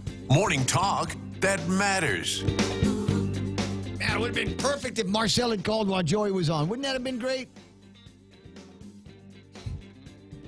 I know what you're thinking. Shut up, Ray. That would have been an exciting Stop conversation. it. Stop it. Hey, good morning, Tom Blas and Tess Manalung Cruz and Dave Duenas online at the Facebook Live. Good to have you there. Maria Hernandez. Day, Rhea Garrido. Good morning, Gina Call. Frank Camacho. Frank Gutierrez is there. Eddie Cruz, who writes, "Hi, Raymond." Okay, can I just tell you how much that freaks me out? There's and the number seems to be growing, just by the way. The number seems to be growing of people that refer to me is with the full name Raymond. No. Yeah. I've been, and that's all. It's all right. I'm just saying, it's an alarming number of people now that call me Raymond, and it takes me, it knocks me back for a second because it's what my mother called me. Uh-oh. Yeah. Right? So you just instantly think you're in trouble. What? What did I do? Why you call me by that name? It certainly gets my attention, but and you know what? I suppose from an elder like yourself, Eddie. I suppose that'll be okay. I had a lot of different names that people called me over the course of my life. One of my favorite was Rayman. Not Rain Man, but Rayman. That was always a good one. I see Karen Storch is there. Patrick Bamba, Renee Lau. Good to see you, Frank Areola. Mo Cotton, Doris. I'm not going to try to say your last name. I've never been able to do it. But my running buddy, Doris, is on. Senator Frank Blas Uggan Jr. is there. Richard Clark. You know, I'm an excellent driver. What's that? I'm an excellent driver. Excellent driver. Wapner. Annette Donner is online or has been online. It's hard to tell who's on now because the numbers go up and down. But my guess they got real high right about the time where Joey started yakking. Carlo Branch is there. Frank Tito, Hoffa Joey Cepeda, Yoichi Rengel, who was absolutely delighted to hear his boss, Anita Enriquez, on the line. And he says, if Anita is not selected as the next UOG president, then something is definitely wrong here. Levon wrote, how that initial selection left Dr. Anita Enriquez out baffles me. Fire those idiots. There are a lot of people who probably could use firing these days. Well, that's a defense in the South in the court, right? No, he needed killing. Well, it is in Texas. Yeah, he needed killing. Nope, he needed firing. Here's, not going to mention any names, Mark, but there's a bunch of people. While the news was playing, if you were watching the Facebook Live and you saw me doing something, hold on, I want to see if you can see it. I was praying. I was in a moment of prayer. Actually, I was looking at there's a lot of different places where I get topic ideas. Obviously, WhatsApp is one of them, and Facebook and Twitter every once in a while will give me a couple of things that are worth talking about. And I, in a serious moment, want to mention this. I don't know anything about Kate Spade. The designer. I couldn't tell you what she's famous for, or what incredible designs that she's had, or how she's managed to be a part of changing women's lives around the world. I do know that she died of suicide, and it reminds me about Robin Williams and how devastated, broken up I was about that. I mean, it's not. I don't know him. I mean, obviously, he's had an impact on my life, going back to Mork and Mindy and Bicentennial Man, which I think is one of the great films of his career. We could go all night talking about. I can't even recall a bad Robin Williams film, although I know there were probably a couple of them. But yeah, I mean, everything, he just seemed to make it a little bit better, even if it was horrible. He brought a little something extra to it. I was shocked by it. Toys, I never did understand. Oh, well, yeah. I mean, there's a great song at Toys. It's called "The Ending of the Year" by Wendy and Lisa, which is hard to get on most of the services. But if you find it, listen to it. It's good, and it's a good song. But so there's that. What's the one that he did with Bridges? You remember that one? Oh wow. Where he was, I want to say, it was a homeless guy. There was something wrong with him because his wife was killed in a blast in a restaurant. You know the show. Now you're looking it up. At any rate, so people deal with a lot of demons and depressions in their lives. And I just want to say, if you're one of them, I don't need to know.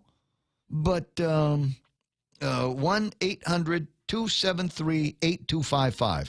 Number's familiar because their number is 1-800-273-TALK. Like ours is 888-TALK. But if you're going through something, if you're struggling, and if you're just in a depressed mode, talk to somebody, reach out. Their slogan is, "You are enough." And every once in a while, I have to step away from the political gossip that we've got in front of us and my own bent sense of humor and get serious. So we'll get serious here and note the passing of Kate Spade due to her inability, I suppose, to deal with some of those demons or correct some of the thoughts in her head that led her to suicide. But if you're struggling with those moments and those thoughts, find somebody, reach out, and let's see if we can do something for you and for the family that will be devastated when you get left behind. Speaking of devastation, one of the other things I saw on the Twitter feed this morning, and it blew me away, was a picture. Couldn't have been taken from any higher than about 300 or 400 feet in the air, maybe a drone. That was, and it's hard to tell exactly where it was because it looks like it's a village. Fisher King, that was the show. Yeah. Robin Williams, homeless guy movie. Anyway, there's another one that, a little bit more cerebral for me. It's not one of those things that you just go, hey, let's watch a Robin movie and Robin Williams movie, and that one's going to pop up. But I was talking about the devastation in Kilauea, and I saw this picture on my Twitter feed, and it looks like, take any village on Guam, take any 4 or 5 houses in Agate, Santa Rita, Barragata, Dededo, and surround it with lava. That's the kind of pictures that I was looking at on the Facebook, and you want to talk about the serious nature of this stuff. We'd laugh if you want to about the VOG and it smells like eggs and whatever because of the sulfur smell and all that. But still, in all of it, it's amazing what people are going through there and the amount of devastation. There is the First Hawaiian Bank Aloha for Hawaii Fund, and it originally had one end date, but they have decided to push the end date for collections on this through June 30th. So if you know somebody, or do it like I do it. When I make a donation, I'll put it in my kids' names. right? So do that and find Eddie or anybody over at First Hawaiian, and the next time you're there, and throw a couple of dollars into the Aloha for Hawaii Fund that has been set up to help folks. And they put this together when it was still fairly small, but the scope of this disaster just keeps growing exponentially, it seems. I mean, just the other day we were talking about, I want to say it's a handful of homes that were destroyed up around the 40s and 50s, and now it's in the hundreds. Well, just 2 weeks ago, the count was up to about 40. But what happened is 2 weekends ago, the three of the fissures in the rift opened back up, and they started bringing lava out it had been up in the Pu'o'o vent and also in the Kilauea vent that worked its way down into the rift zone. And so it just started bubbling up and pouring through there. And, I mean, it's phenomenal looking at the pictures out there. I mean, we're not talking about 1 or 2 feet of lava. We're talking about 20-foot walls of moving rock. So do you remember that movie with where they had the lava flow in Los Angeles? Oh, gosh. It's like I'm stupid all of a sudden. Why can't I remember? See? Yeah, and I told you when you hired me, I'm not the movie guy. No, I had the guy and the lesbian. You remember? No, that guy. Yeah. No, that's the only way I can describe it. Hey, Auntie Margaret's on, and there's Ed Untalan. So when you see Ed Untalan, put some money in his hands for the Aloha for Hawaii Fund, and it will go to the right places. And it's First Hawaiian, and they'll take care of all of the rest of it. 9:16 in the program. You're thinking about the movie from 1997, Volcano.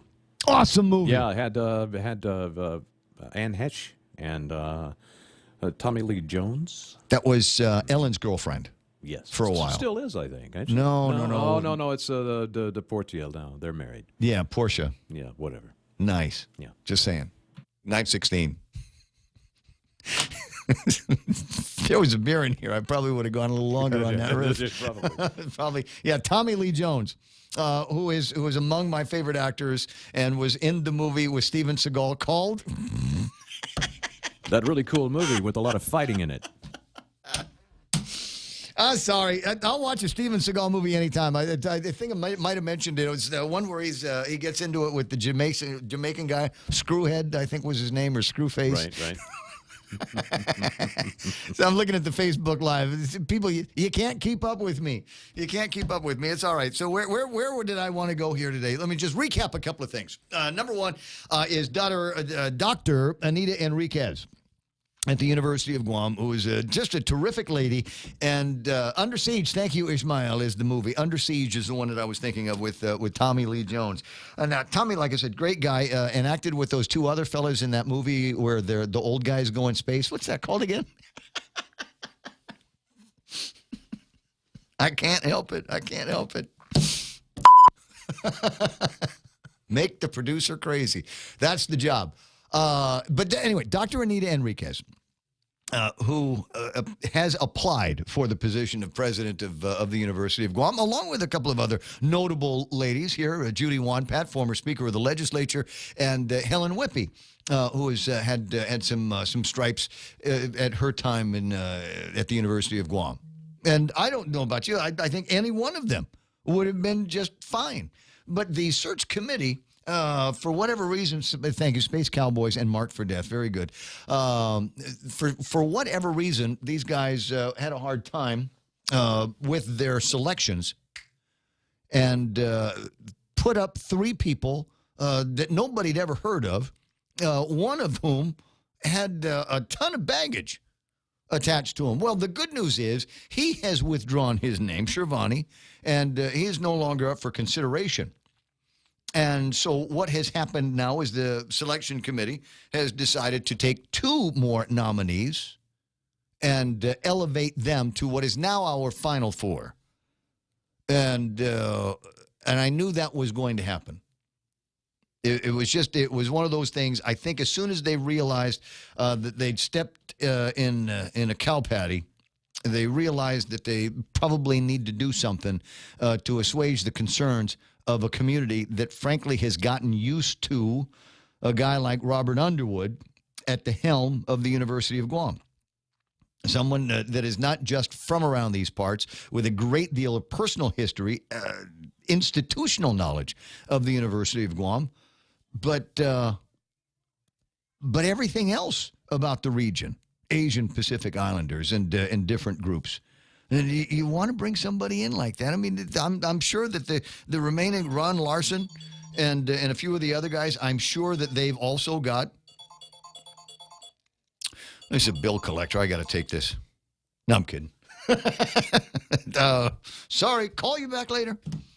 But I'm sure they're fine guys. I've read their biographies. It looks like they put the check marks in all the right place. But what do they know about us out here? I like that. I like people to have a little bit of knowledge. Don't you like it when you travel someplace and they go, "Where are you from?" I say, "I'm from Guam." "Oh, I know about that place. Oh, my brother was there during the war." And I go, "Which one?" "You don't look old enough to have one old enough to have been here at World War II. Maybe Vietnam, something like that." But isn't it nice when you go someplace and people have a little bit of knowledge about where you're from and the region around it? And this is a big region. I mean, there are a lot of issues. So ask me. And I hope it's not being ethnocentric. I hope it can't be accused of being racially divisive. But frankly, I want somebody from here to be running the University of Guam. I want somebody from here running the hospital. Somebody from here running the government. 921, Hava John. Hey, happy day, Ray. Hey, long time no hear. What you been up to? Oh, just trying to make ends meet, and trying to stay healthy, as unhealthy as I am. You know what you got to do is you got to take up marathon running. You can just start today. Well, I would if I could, but I'm going to need a real fast, one of those white games because I can't see my way past. Then you know what you got to do is you got to find somebody. Who's your least best friend? You get a least best friend. Yeah, no, because I've seen this. I've actually run marathons with blind people. And what they do is they go with somebody else. So if I was blind but I wanted to run, so I'd take somebody like Mike who is sighted, and we'd tie a rope to each other's wrists, and he would guide me through the course. Well, maybe I can tie a rope around your waist, and you can pull me with a wheelchair. Maybe we'll do it with, I don't know, a car. How's that? Anyway, so you probably wouldn't need a car for the amount of horsepower required. But anyways, I wanted to talk about, I know you're talking about the president of the University of Guam, and, I'm letting that play out, Oh, I'm so tired. No. Can I just say I'm tired of hearing people say respect the process, respect it. In this case, there seems to have been a flaw in the process, and I can't respect that. And so you know what? Sometimes you need to do something, and I don't know how they were able to convince Shirvani to withdraw his name. He doesn't seem to be the kind of doesn't seem to me, based on what we've heard about him, to be a shrinking violet. So whatever it took for them to say, hey, Shirvani, let me try to send you a signal, and I hope you get it, but maybe this isn't going to work out for you, and it would be best if you withdrew your name before we publicly dropped it. Well, they probably informed him about the petition and, that his application would be essentially dead on arrival. So that was probably the case. But I agree with you. I look at it as, it's time to replace my Camry. So I go out, look at all the dealerships, and when I get back home after listening to what everybody else is saying, get back and realize, hey, I really like my Camry. It's what I'm used to. It's what I'm comfortable in. It's what I'm accustomed to. So what do? I go and buy the newest and greatest Camry that year. So there's nothing wrong with, repeat customer. There's nothing wrong with, repeat product. And I agree with you. There should be, that local element in there. So, now that they've got that down, like I said, let's see what happens with the process with that. No, it's easy. It's done now, in my mind. Yeah. There's nothing more that needs to be done. There is a local candidate in there who is more than qualified for the position, and I think I can't speak for Uncle Robert, but I think if I twisted his arm, I might be able to get him to say, "Yeah, she was my pick."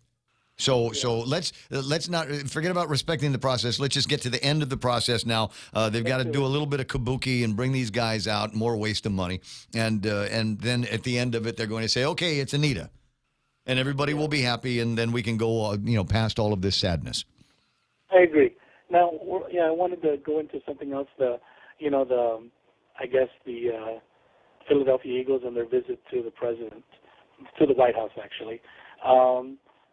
My thoughts on this is that America is really changing, in a sense that what I remember the White House visit used to be for championship teams was to recognize the accomplishments of the team, and the organization and the city for winning a championships, all politics aside. But now it has basically turned into, a political and personal game, and there's nobody innocent on this one. And so I'm thinking, if that's the case, then maybe we should just do without the process. The logistics of it all, what it costs to get all of the security clearances and upgraded security and banqueting and protocol and getting schedules together. We don't necessarily need to do that. I think the president, a call to the, personal call to the owner, congratulating the team on the championship, and maybe a press release congratulating, the players, the organization, and the city, should really be enough. I think that's appropriate, especially in these times where it seems like it has turned into more of politics and personalities versus what it really should be. Let me put a period at the end of that sentence. I'm tired of politics in my entertainment. I'm tired of politics in my sports. There are television shows that I won't watch anymore. In fact, I don't watch anything on network television anymore because I'm tired of being lectured to. I'm tired of being proselytized to by every group and every disgruntled subset of Americans under the sun. I'm tired of it, and so I don't watch any of that stuff. And the second I get a whiff of it on Netflix and Hulu, I am out of there. Right. I'm tired of everybody just complaining and wanting to push their way ahead at the table for whatever reason. I mean, it's hard to imagine that this country got to where it is with so many downtrodden groups, isn't it? Absolutely. And I would say that with all of that going on, just let it be, man. I choose not to participate anymore. I choose not to participate anymore, and I'm not the only one. You take a look at the what is being referred to as the anthem effect, and you can see an unwillingness from people to spend a whole lot of time watching sports anymore, in particular football. Yeah, and I really think that the president has better things to do with his time, like North Korea, like illegal immigration and the economy and infrastructure and a lot of everything else, and have to deal with basically, just a bunch of athletes that make more money than I do, and I don't have to, their season's done. Congratulations, good for you. Work on next year, and let's move on. We don't have to have this paying homage to them unnecessarily, because most of them don't want to. So let's just leave it at that. So I will give you my recommendations for entertainment options: Netflix and Hulu and YouTube. Absolutely. Go to those places, and then you can download whatever you want to or stream whatever you want to. One of my favorite shows is called Mo Jin, The Lost Legend, and it was made in China. And it's a very difficult movie to follow because I don't speak Chinese. Sorry. And then there's Shaun of the Dead, which has got Simon Pegg in it, and he's the king of funny these days, and it's one of his first big movies. And I wanted to get Cloverfield, which is like a zombie movie, but I wasn't able to get that. But there's a bunch of shows that are being made in China and Japan and Korea, and watch those shows because there's no pouty political conversations and nobody taking a knee or disrespecting the flag or disrespecting our military or any of that stuff. So that's where I get my entertainment these days. Oh, thanks for the recommendation. I surely looked that up, man. Yeah, and watch Cargo. Cargo too. That's a good show.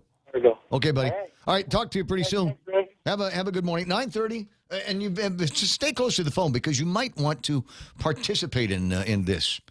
Got a note from a friend of mine said heard Joey Duenas was yelling at you this morning, Ray. I don't think he was yelling at me. I didn't get the feeling like he was yelling at me. No. He was just yelling. Yelling at the crowd. Yeah, He I wanted was, everybody, hey! like we're all in the back row. You know, I always order Mojin when I go to the bar. Just saying. Mujin. It has Shuki in it. Nice. Is that her name? Cute. It's just an adorable Chinese actress. Nice. Yeah. Hey, talented folks out there, man. We're just now really starting to see them. Since, Asian movies and things like that, it just haven't been part of the American experience over the years, but they've been making them. India turns out more movies every year than anyone. I think they do that more movies every day. Yeah.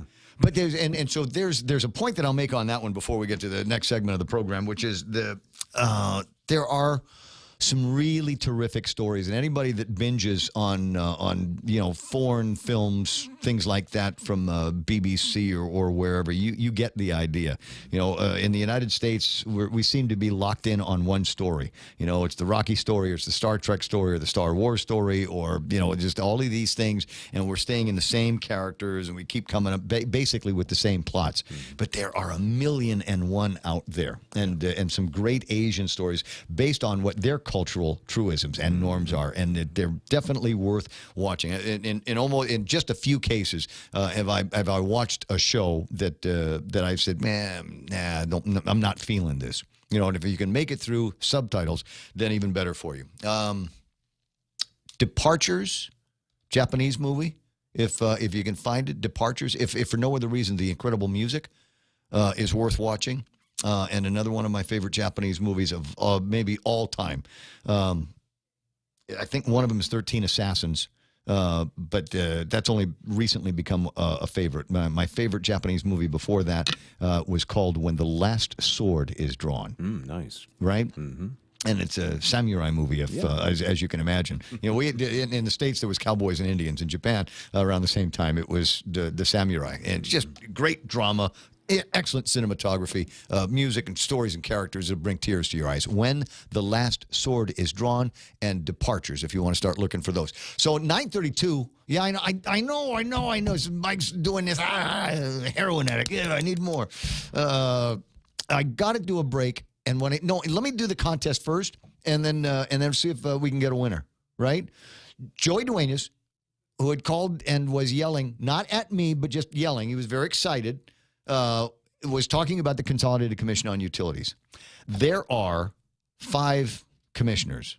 Name them for a wonderful daily prize, number 1, and number 2, on the day of our 100th episode of the Ray Gibson Show, June 21st, we'll be doing a drawing from all of the other daily winners and giving away a Connecticut water system.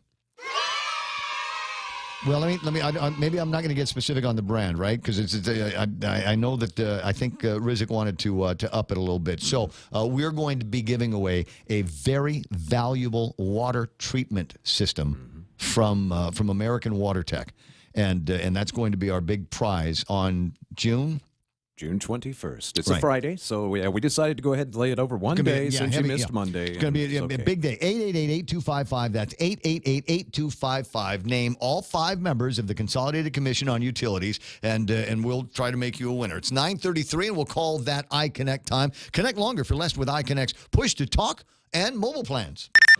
In this divided world, there are still a few things that unite us. The thrill of an exciting championship game. Fire to the end zone. The sound of great music. The Grammy goes to... And the love we have for that perfect burger. Ruby Tuesday Guam presents to you For the Love of Burgers menu. For a limited time, we want you to put down that fork, tuck that napkin in your collar, and go for broke with an amazing burger for just $11.99. 8 burgers to try, and time is a-wasting. Ruby Tuesday Guam lunchtime. See you soon. Father's Day's coming up, and you know who's got Father's Day and all the dads hooked up? It's Cold Stone Creamery. You're going to love the new Oreo cookies and cream extreme ice cream cake, plus the tall, dark, and delicious ice cream cake. Order yours online at coldstonecakes.com. Only at Cold Stone Creamery, the ultimate ice Cream Experience. In illness and in wellness, Calvo's Select Care is health care that is there for you. That's why over 80% of the Guam medical community places their trust and insures with us. We offer our members wellness and fitness programs for a healthier lifestyle and provide a comprehensive medical network on and off island to help members from unexpected illnesses. Contact Calvo's Select Care today for more information.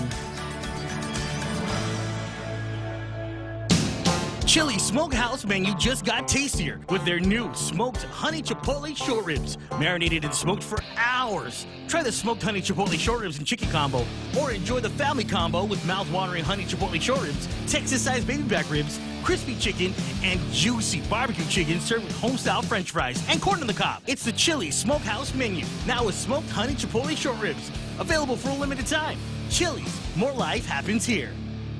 The island's fastest growing newspaper is giving you more. More local news. More local sports. More local features. And more ways to access the news you want to read. Home delivery. Digital subscriptions online on postguam.com. On social media and now on a mobile app. It's your news, your way. Download the Guam Daily Post app for Android and iOS today.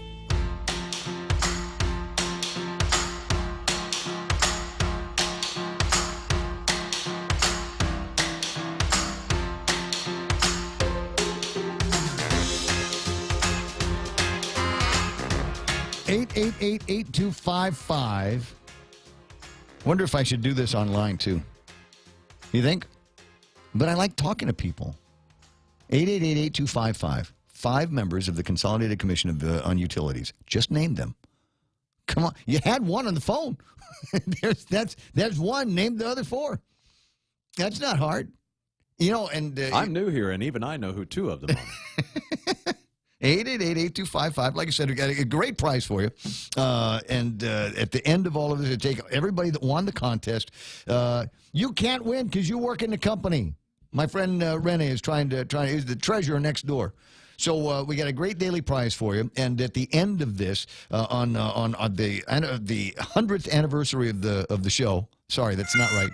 100th episode of the Ray Gibson Show, then we will do a drawing from all of our daily contestants, and then we'll make it so that you win a big prize, an unbelievably valuable prize from American Water Tech. Good. Good. 888-8255 is the phone number. Just name the 5 members of the CCU, the current 5 members of the Consolidated Commission on Utilities, and that's the way that's going to work. You got until 10 o'clock, but go ahead, and if you know it, or you think you know it, then get close to the radio.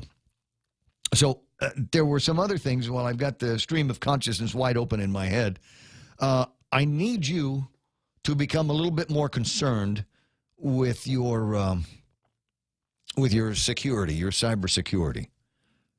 If for no other reason, the story from Dennis Rodriguez and Eddie Calvo and this apparent hoax of an email that was sent to all of the guys in the media. I mean, I got it like on my personal address. That's how much that's how in the groove these guys are. And the first thought in my head was, I wonder if this is a virus, because it was tantalizing. But I opened it up on my friend's computer, not mine, and I read with a great deal of interest this back and forth between them. Or this purported back and forth between Eddie Calvo, as governor, saying, hey, listen, I got a tax bill going down to the legislature. I'd really like your support on it. And then the back from Dennis Rodriguez that says, yeah, I'd be happy to do that if you could see your way clear to taking care of this tax problem my old man's got. Oh, well, that's interesting. And if it was true, very corrupt. Dennis, not immediately, but came out and had a press conference, sent out a statement earlier before the press conference, said, no, that didn't happen, fabrication, hoax, ladies and gentlemen. But still in all, it happened. And information getting out to the media that we spent some time trying to get the end of.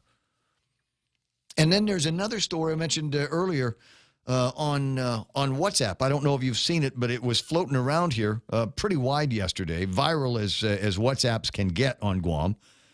And I got it from a couple of people that had expressed their concerns about a new threat. And this one here actually could get into your bank accounts. And what it is a camouflage device that fits over the little green nipple on some of these ATMs. You know, my favorite ATM is the one where you slide it through and you're still holding the card, right?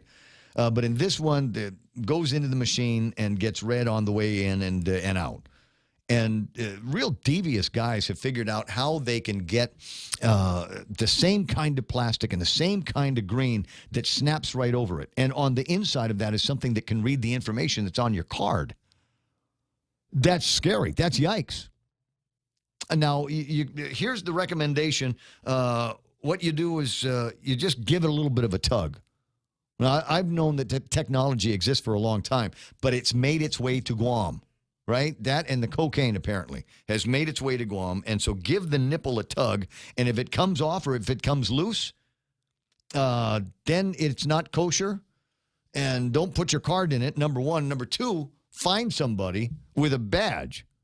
Don't mean and a good badge, a policeman, security guard. I mean, if you're at the bank, you can tell them if they're open. But if not, you got to best thing call the police. Yeah, so be vigilant about that. Mike was talking about they've even figured out ways to put fake keypads on top of the other keypads. That was actually the first one. This is kind of a new thing over the last year. No, the keypads thing, that actually was happening a lot over in the mainland. They even had some issues with it in Hawaii. So, and that was crazy because you would never know. And you put such a thin little keyboard that they lay on top of the other one. But you couldn't see through it. You had no idea. And it would push the numbers and send the data to them. And the next thing you know, you're out $500 and have no idea. Yeah, or maybe more. It depends on how much money you've got in your in your account. Yeah, they'd get like $673 from me. You go ahead and hack my account. There's nothing in there. You could have called the bank and they would have told you what the deal was. All right, 888-8255 is the phone number here. Where are the pictures? Where's the video that I was looking for? Because I wanted to play this again for you, and it is the birth of the Guam kingfisher. I'm sorry if you think I might be making too big of a deal. If you're watching on Facebook Live, it's a little egg, and as has happened in nature millennia, a little bird is going to come out of it. But what is unique about this is this little bird is one of maybe 141 left alive on the planet. You want to talk about the edge of extinction. And so it's kind of a big deal that this bird is being born, and of the relatives, because they're all descended from just 29 different kingfishers that were managed to be salvaged in the wild. All of them live in captivity. All of them require some kind of human assistance to keep them alive. But I just think it's a great story, and I'm not the only one that's watching this video. Let me scroll down and see if I can find out how many other people have found the video and have watched it dozens and dozens of times. 2,300 views so far of this video. And I think there's more views on the one that is on the actual website for the conservation people. But it's a great story, if you ask me. And it's not the Marianas kingfisher; it is the Guam kingfisher. So it kind of makes me feel good that this thing is out here and doing all of that. So when you get a chance, look it up. A little bit later on in this video, it will show a picture of fully grown kingfishers, and man, what pretty birds they are. What pretty birds they are. Yeah, they're not real big, but they're really colorful, nice, as you would expect a tropical bird to be. Yeah. I wonder how they taste. There was Last Chance to See is the name of a Douglas Adams book that I read years ago. And the idea was he would go on this trek. I think they made a movie out of it, too. And he would go on a mission to go and find as many of these near extinct creatures. And that was the premise of the book, was that he might be wherever he was looking at the last of its kind. Wow. Yeah. And so a very interesting story. And I look at this and it kind of heartens me because I know that it means that these are not the last of their kind. Numbers are no good, but we'll work on it. 944 888-8255 888-TALK if you want to get through and talk about stuff. There were some other items on my table of contents this morning. Doris Flores Brooks has amended her campaign spending report, which is an interesting story. I started following this about a month and a half ago, where it looked like there were some liberties that were being taken with these reports. I'm not ready to say, because I'm like that, I'm not ready to say that there was any malice intended, anything criminal about it. It's just that, you put them in a report because there were expenditures associated with what looked like or felt like the campaign. And come to find out, no, they weren't. So she took them out of the report and made them whole again. I don't know how you do that. You pay them back or something like that into the account, into the campaign account from your own personal funds. And that's the way that works. It sounds like she made the error in favor of disclosure, though. It would be one thing to spend the money on the campaign and not say it was for the campaign. So the fact that it was in the reports indicates to me that nobody was trying to hide anything. No harm, no foul. So these aren't valid expenses. All right, in your opinion, then fine. So here's what I'll do: is I'll take them out, and then I will replenish the funds with other funds. Simple like that. But I don't think that was the case that got them into that executive commission. Oh, do me a favor. See if we can get Maria on the line, if you don't mind. I just wanted to ask a question because when we were talking with Ken LG this morning, he kind of made it sound like there is going to be a runoff election separate from the primary election. And I don't know if that's the case. I don't know if they've even decided that. But I do want to get clarification in case you heard that and are asking the same questions. So we'll see. The reason why we were talking with Ken is because of the same reason we were talking with Bob Klitsky, is over at the legislature, they had the public hearing for a number of measures. But the last one that they heard was the most important, and that would be the one that will repeal the increase in the business privilege tax and eliminate the conversation about a visible sales tax come end of the fiscal year. Now, I don't have a dog in the fight where it comes to visible sales taxes. 2%, and you get to see it on the receipt. And everybody's supposed to be happy, and the business community is supposed to be in love with the idea. All right, fine. But the conversation that was supposed to take place was that sales tax was going to replace the business privilege tax. Well, we've got some outstanding loans that are based on the BPT. In fact, that's what they're called, BPT loans. They're based on our ability to collect business privilege taxes, and so we cannot eliminate the BPT until those loans are either paid off or refinanced. Sorry, it's just the way it is. At least the way it was explained to me. There are some in the community that say, well, we'll just change the name of it. We'll call the visible sales tax a business privilege tax and, whatever. Just mess around with the nomenclature. That will help. Okay. So maybe that's the way it's going to go.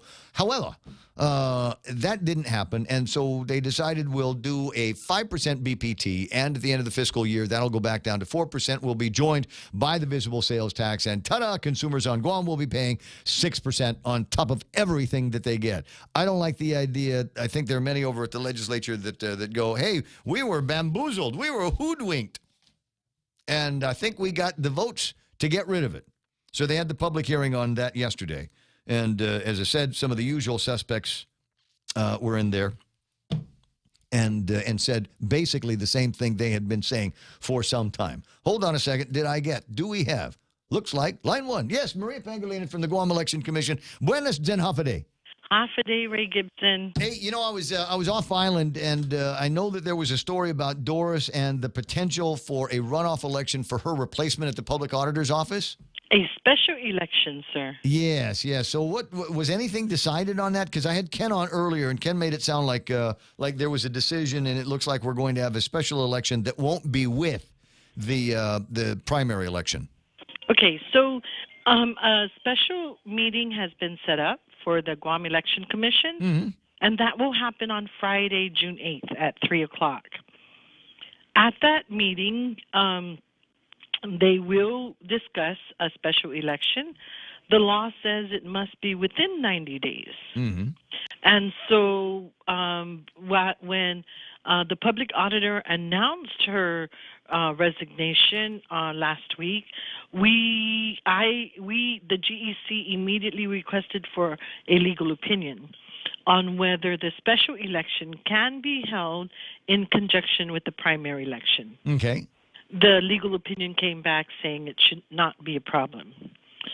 So part of the law also requires that the governor sends out a proclamation on the special election. So working with the governor's office and the Guam Election Commission, the meeting is set for Friday, and I'm going to recommend that we have it on August 25th with the special election, and it is the commission, the ultimate authority rests with the commission as to when it will be. So that again, their decision, and we hope to have that decision made shortly in this meeting, as you say, on Friday. But no decision has been made other than should not be a problem. Putting the special election with the primary election. That's correct. Okay, so it's not like we're going to spend $100,000 on a primary election and then, days prior or days after, spend another $100,000 for a special election. Yes, and so should the commission approve the election to be on the primary election ballot, I think the Guam Election Commission can look to higher voter turnout. Oh, I think so. All right. Well, it'll feel like a regular election. All right. Yes. Well, I'm down with it. Less than 80 days to go between here and that primary election, and now I'm going to assume it'll be end up being a special election because Ray Gibson, and I want to also let it be known that should the approval happen on Friday, packets for public auditor will be available as soon as possibly Friday and maybe Monday. Gotcha. Well, you let me know as soon as you know, and if I'm on the air, then we can talk about it then. Otherwise, I'll look for a call on Monday. Thank you so much. You're welcome. Well, I appreciate the clarification. It's exactly what I was looking for from Maria Pangilinan over at the Guam Election Commission is simply where are we in this process? And this is a process that I suppose that we can respect. And it looks like a proclamation from the governor. Don't see why he wouldn't do that. And a nod from the Election Commission. And then we don't have to spend $100,000 to fill just one post. 9:52, very quickly. Let me get Juanita on the line. Good morning, Juanita. Hi. Hey, how you doing there? I'm good. How are you? I'm pretty good myself. Listen, we got a great daily prize and a chance for you to win this water purification system from American Water Tech. Very, very valuable. I just don't know if it's an under the sink one or whether it's going to be the reverse osmosis like the one that we have here at the radio station. Okay. All right? They're both valued at the same, so we'll see what happens. All right. Okay. So the question is, can you name all 5 members of the consolidated Commission on Utilities? I will try. Go. Okay, there's George Bomba, Joey Duenas, 2, Simon Sanchez. That's 3. Francis Santos. And I'm having a hard time with the 5th one. Is it Judith Guthard? It is Judy Guthards. Hey, how about that? Congratulations to you, and in addition to the great daily prize that you've won and a shot at winning the big prize on the 100th episode of the Ray Gibson Show, we're also going to make you an honorary member of the Consolidated Commission on Utilities. Excuse me? Huh? Hold on there just a second, and Michael Knight is going to get some information from you and say things that only winners get to hear. While he does that, speaking of winners, John Fernandez on the line. Good morning, John. How you doing? Hi. Good morning, Ray. Crap! I was so excited to get to you. I hung up on Juanita. No, that was a good question. I have to pick my own brain just to make sure I could name all 5. So that was great. I couldn't do it, and maybe one of these days. In fact, I'll give you a hint. Soon we'll do one on who are members of the Ed Board. Okay, good. That's 9. So they're going to have to really pick their brains. Oh, there's 9 of them? Good. Oh, screw that. It's going to take too long. So, no, name 4. Name 4 or 5. Hey, the reason why I was looking for you is you've nixed the conversation on reclassification of teachers. Right. I decided earlier just to pull that off the table for now. Earlier this year when we were going through the list of potential reductions and budgetary measures that we'd have to take, it was just one of the items that was on the list. And so there were several things that we could do immediately, but this one, because it was a rule change, we had to go through the administrative processes, which allowed for teachers and other stakeholders to weigh in. Mm-hmm. And so, it took some time to get to this point where we were, having the hearing and taking input. But, during that period of time, we were able to get more information about our budgetary situation, how that was going to be addressed by the legislature and governor, and then also getting an update on whether the revenues being collected were going to, impact our budgetary situation this year. So when we found out that I think we were pretty much stabilized for at least the remainder of this fiscal year, I decided this really wasn't something we really need to prioritize and move forward. Although I appreciate the discussion, so I informed the board. I said, for now, I'm not really, this is not one of my priorities. And in fact, we probably need to discuss this within the broader conversation of, our overall teacher recruitment, retention, and development efforts, and not simply take it, piece by piece. So I asked them if they would mind if I just pulled this off the table for now. Let's get through the budget discussions this summer, and then we can go from there. But right now, I just want to make sure that when the teachers left for the summer, they didn't have to worry about this. Yeah, well, I had a thought, and as you know, my nephew just got a master's. Oh, absolutely. Yeah, and so if when it's time for his reclassification, will there be monies available, or will there be, will it be retroactive to when he got that? How will that happen moving forward with the current cohorts that have been working towards higher degrees? Yeah, no, first of all, Artie and many others like him have been working hard, I know, over the past couple of years just to make sure they attain their masters and meet all the qualifications and for certification. So they should all be fine this year. That was part of the discussion. Where are we in our budget? Do we have sufficient resources? Is it going to be an issue?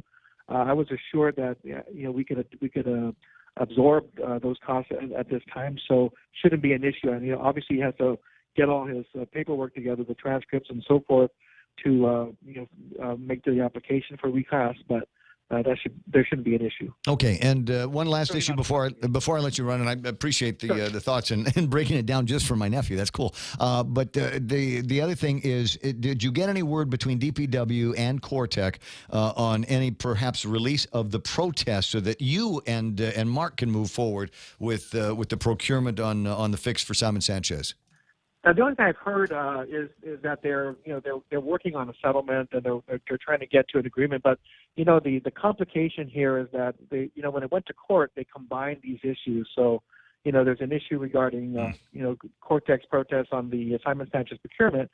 I think those matters have been discussed and probably moot by now. But because because it's also being entangled with this other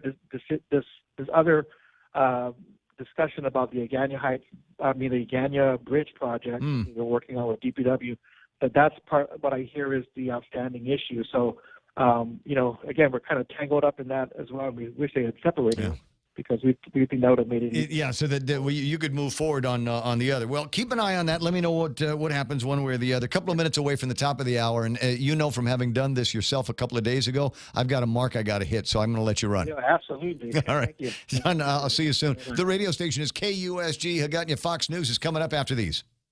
From September 17 to September 19, 2018, the Archdiocese of Hagåtña will be conducting settlement conferences with victims of clergy abuse. If you have a claim and want to meaningfully participate in the September settlement conferences, call Hope and Healing Guam at 1-888-649-5288 before August 1st, 2018. All conversations with Hope and Healing Guam are confidential. If you have filed a lawsuit against the Archdiocese, you are already included in this settlement process. Security Title is honored to join in sponsoring Ray Gibson on The Point. Half a day. I'm Rita Tidegli of Manila, and this is where I start my day, listening to the voices of our community and sharing thoughts about issues that affect all of us. It all boils down to our people and our land. Ingatan ang iyong tahanan. Protect your home. When purchasing or refinancing your home, remember to call the professionals at Security Title, just like you call Ray Gibson in the morning. At Micronesia Renewable Energy, values matter. So all of their solar energy systems come with guarantees and the most value. No shortcuts, all quality. It's giving you that solar energy system at the best price. It's using highly efficient solar panels with typhoon-proven racking, built by highly skilled local technicians, so your system performs and saves you money. It's total peace of mind all the time. Not all solar companies are created equal. For experienced quality solar, it's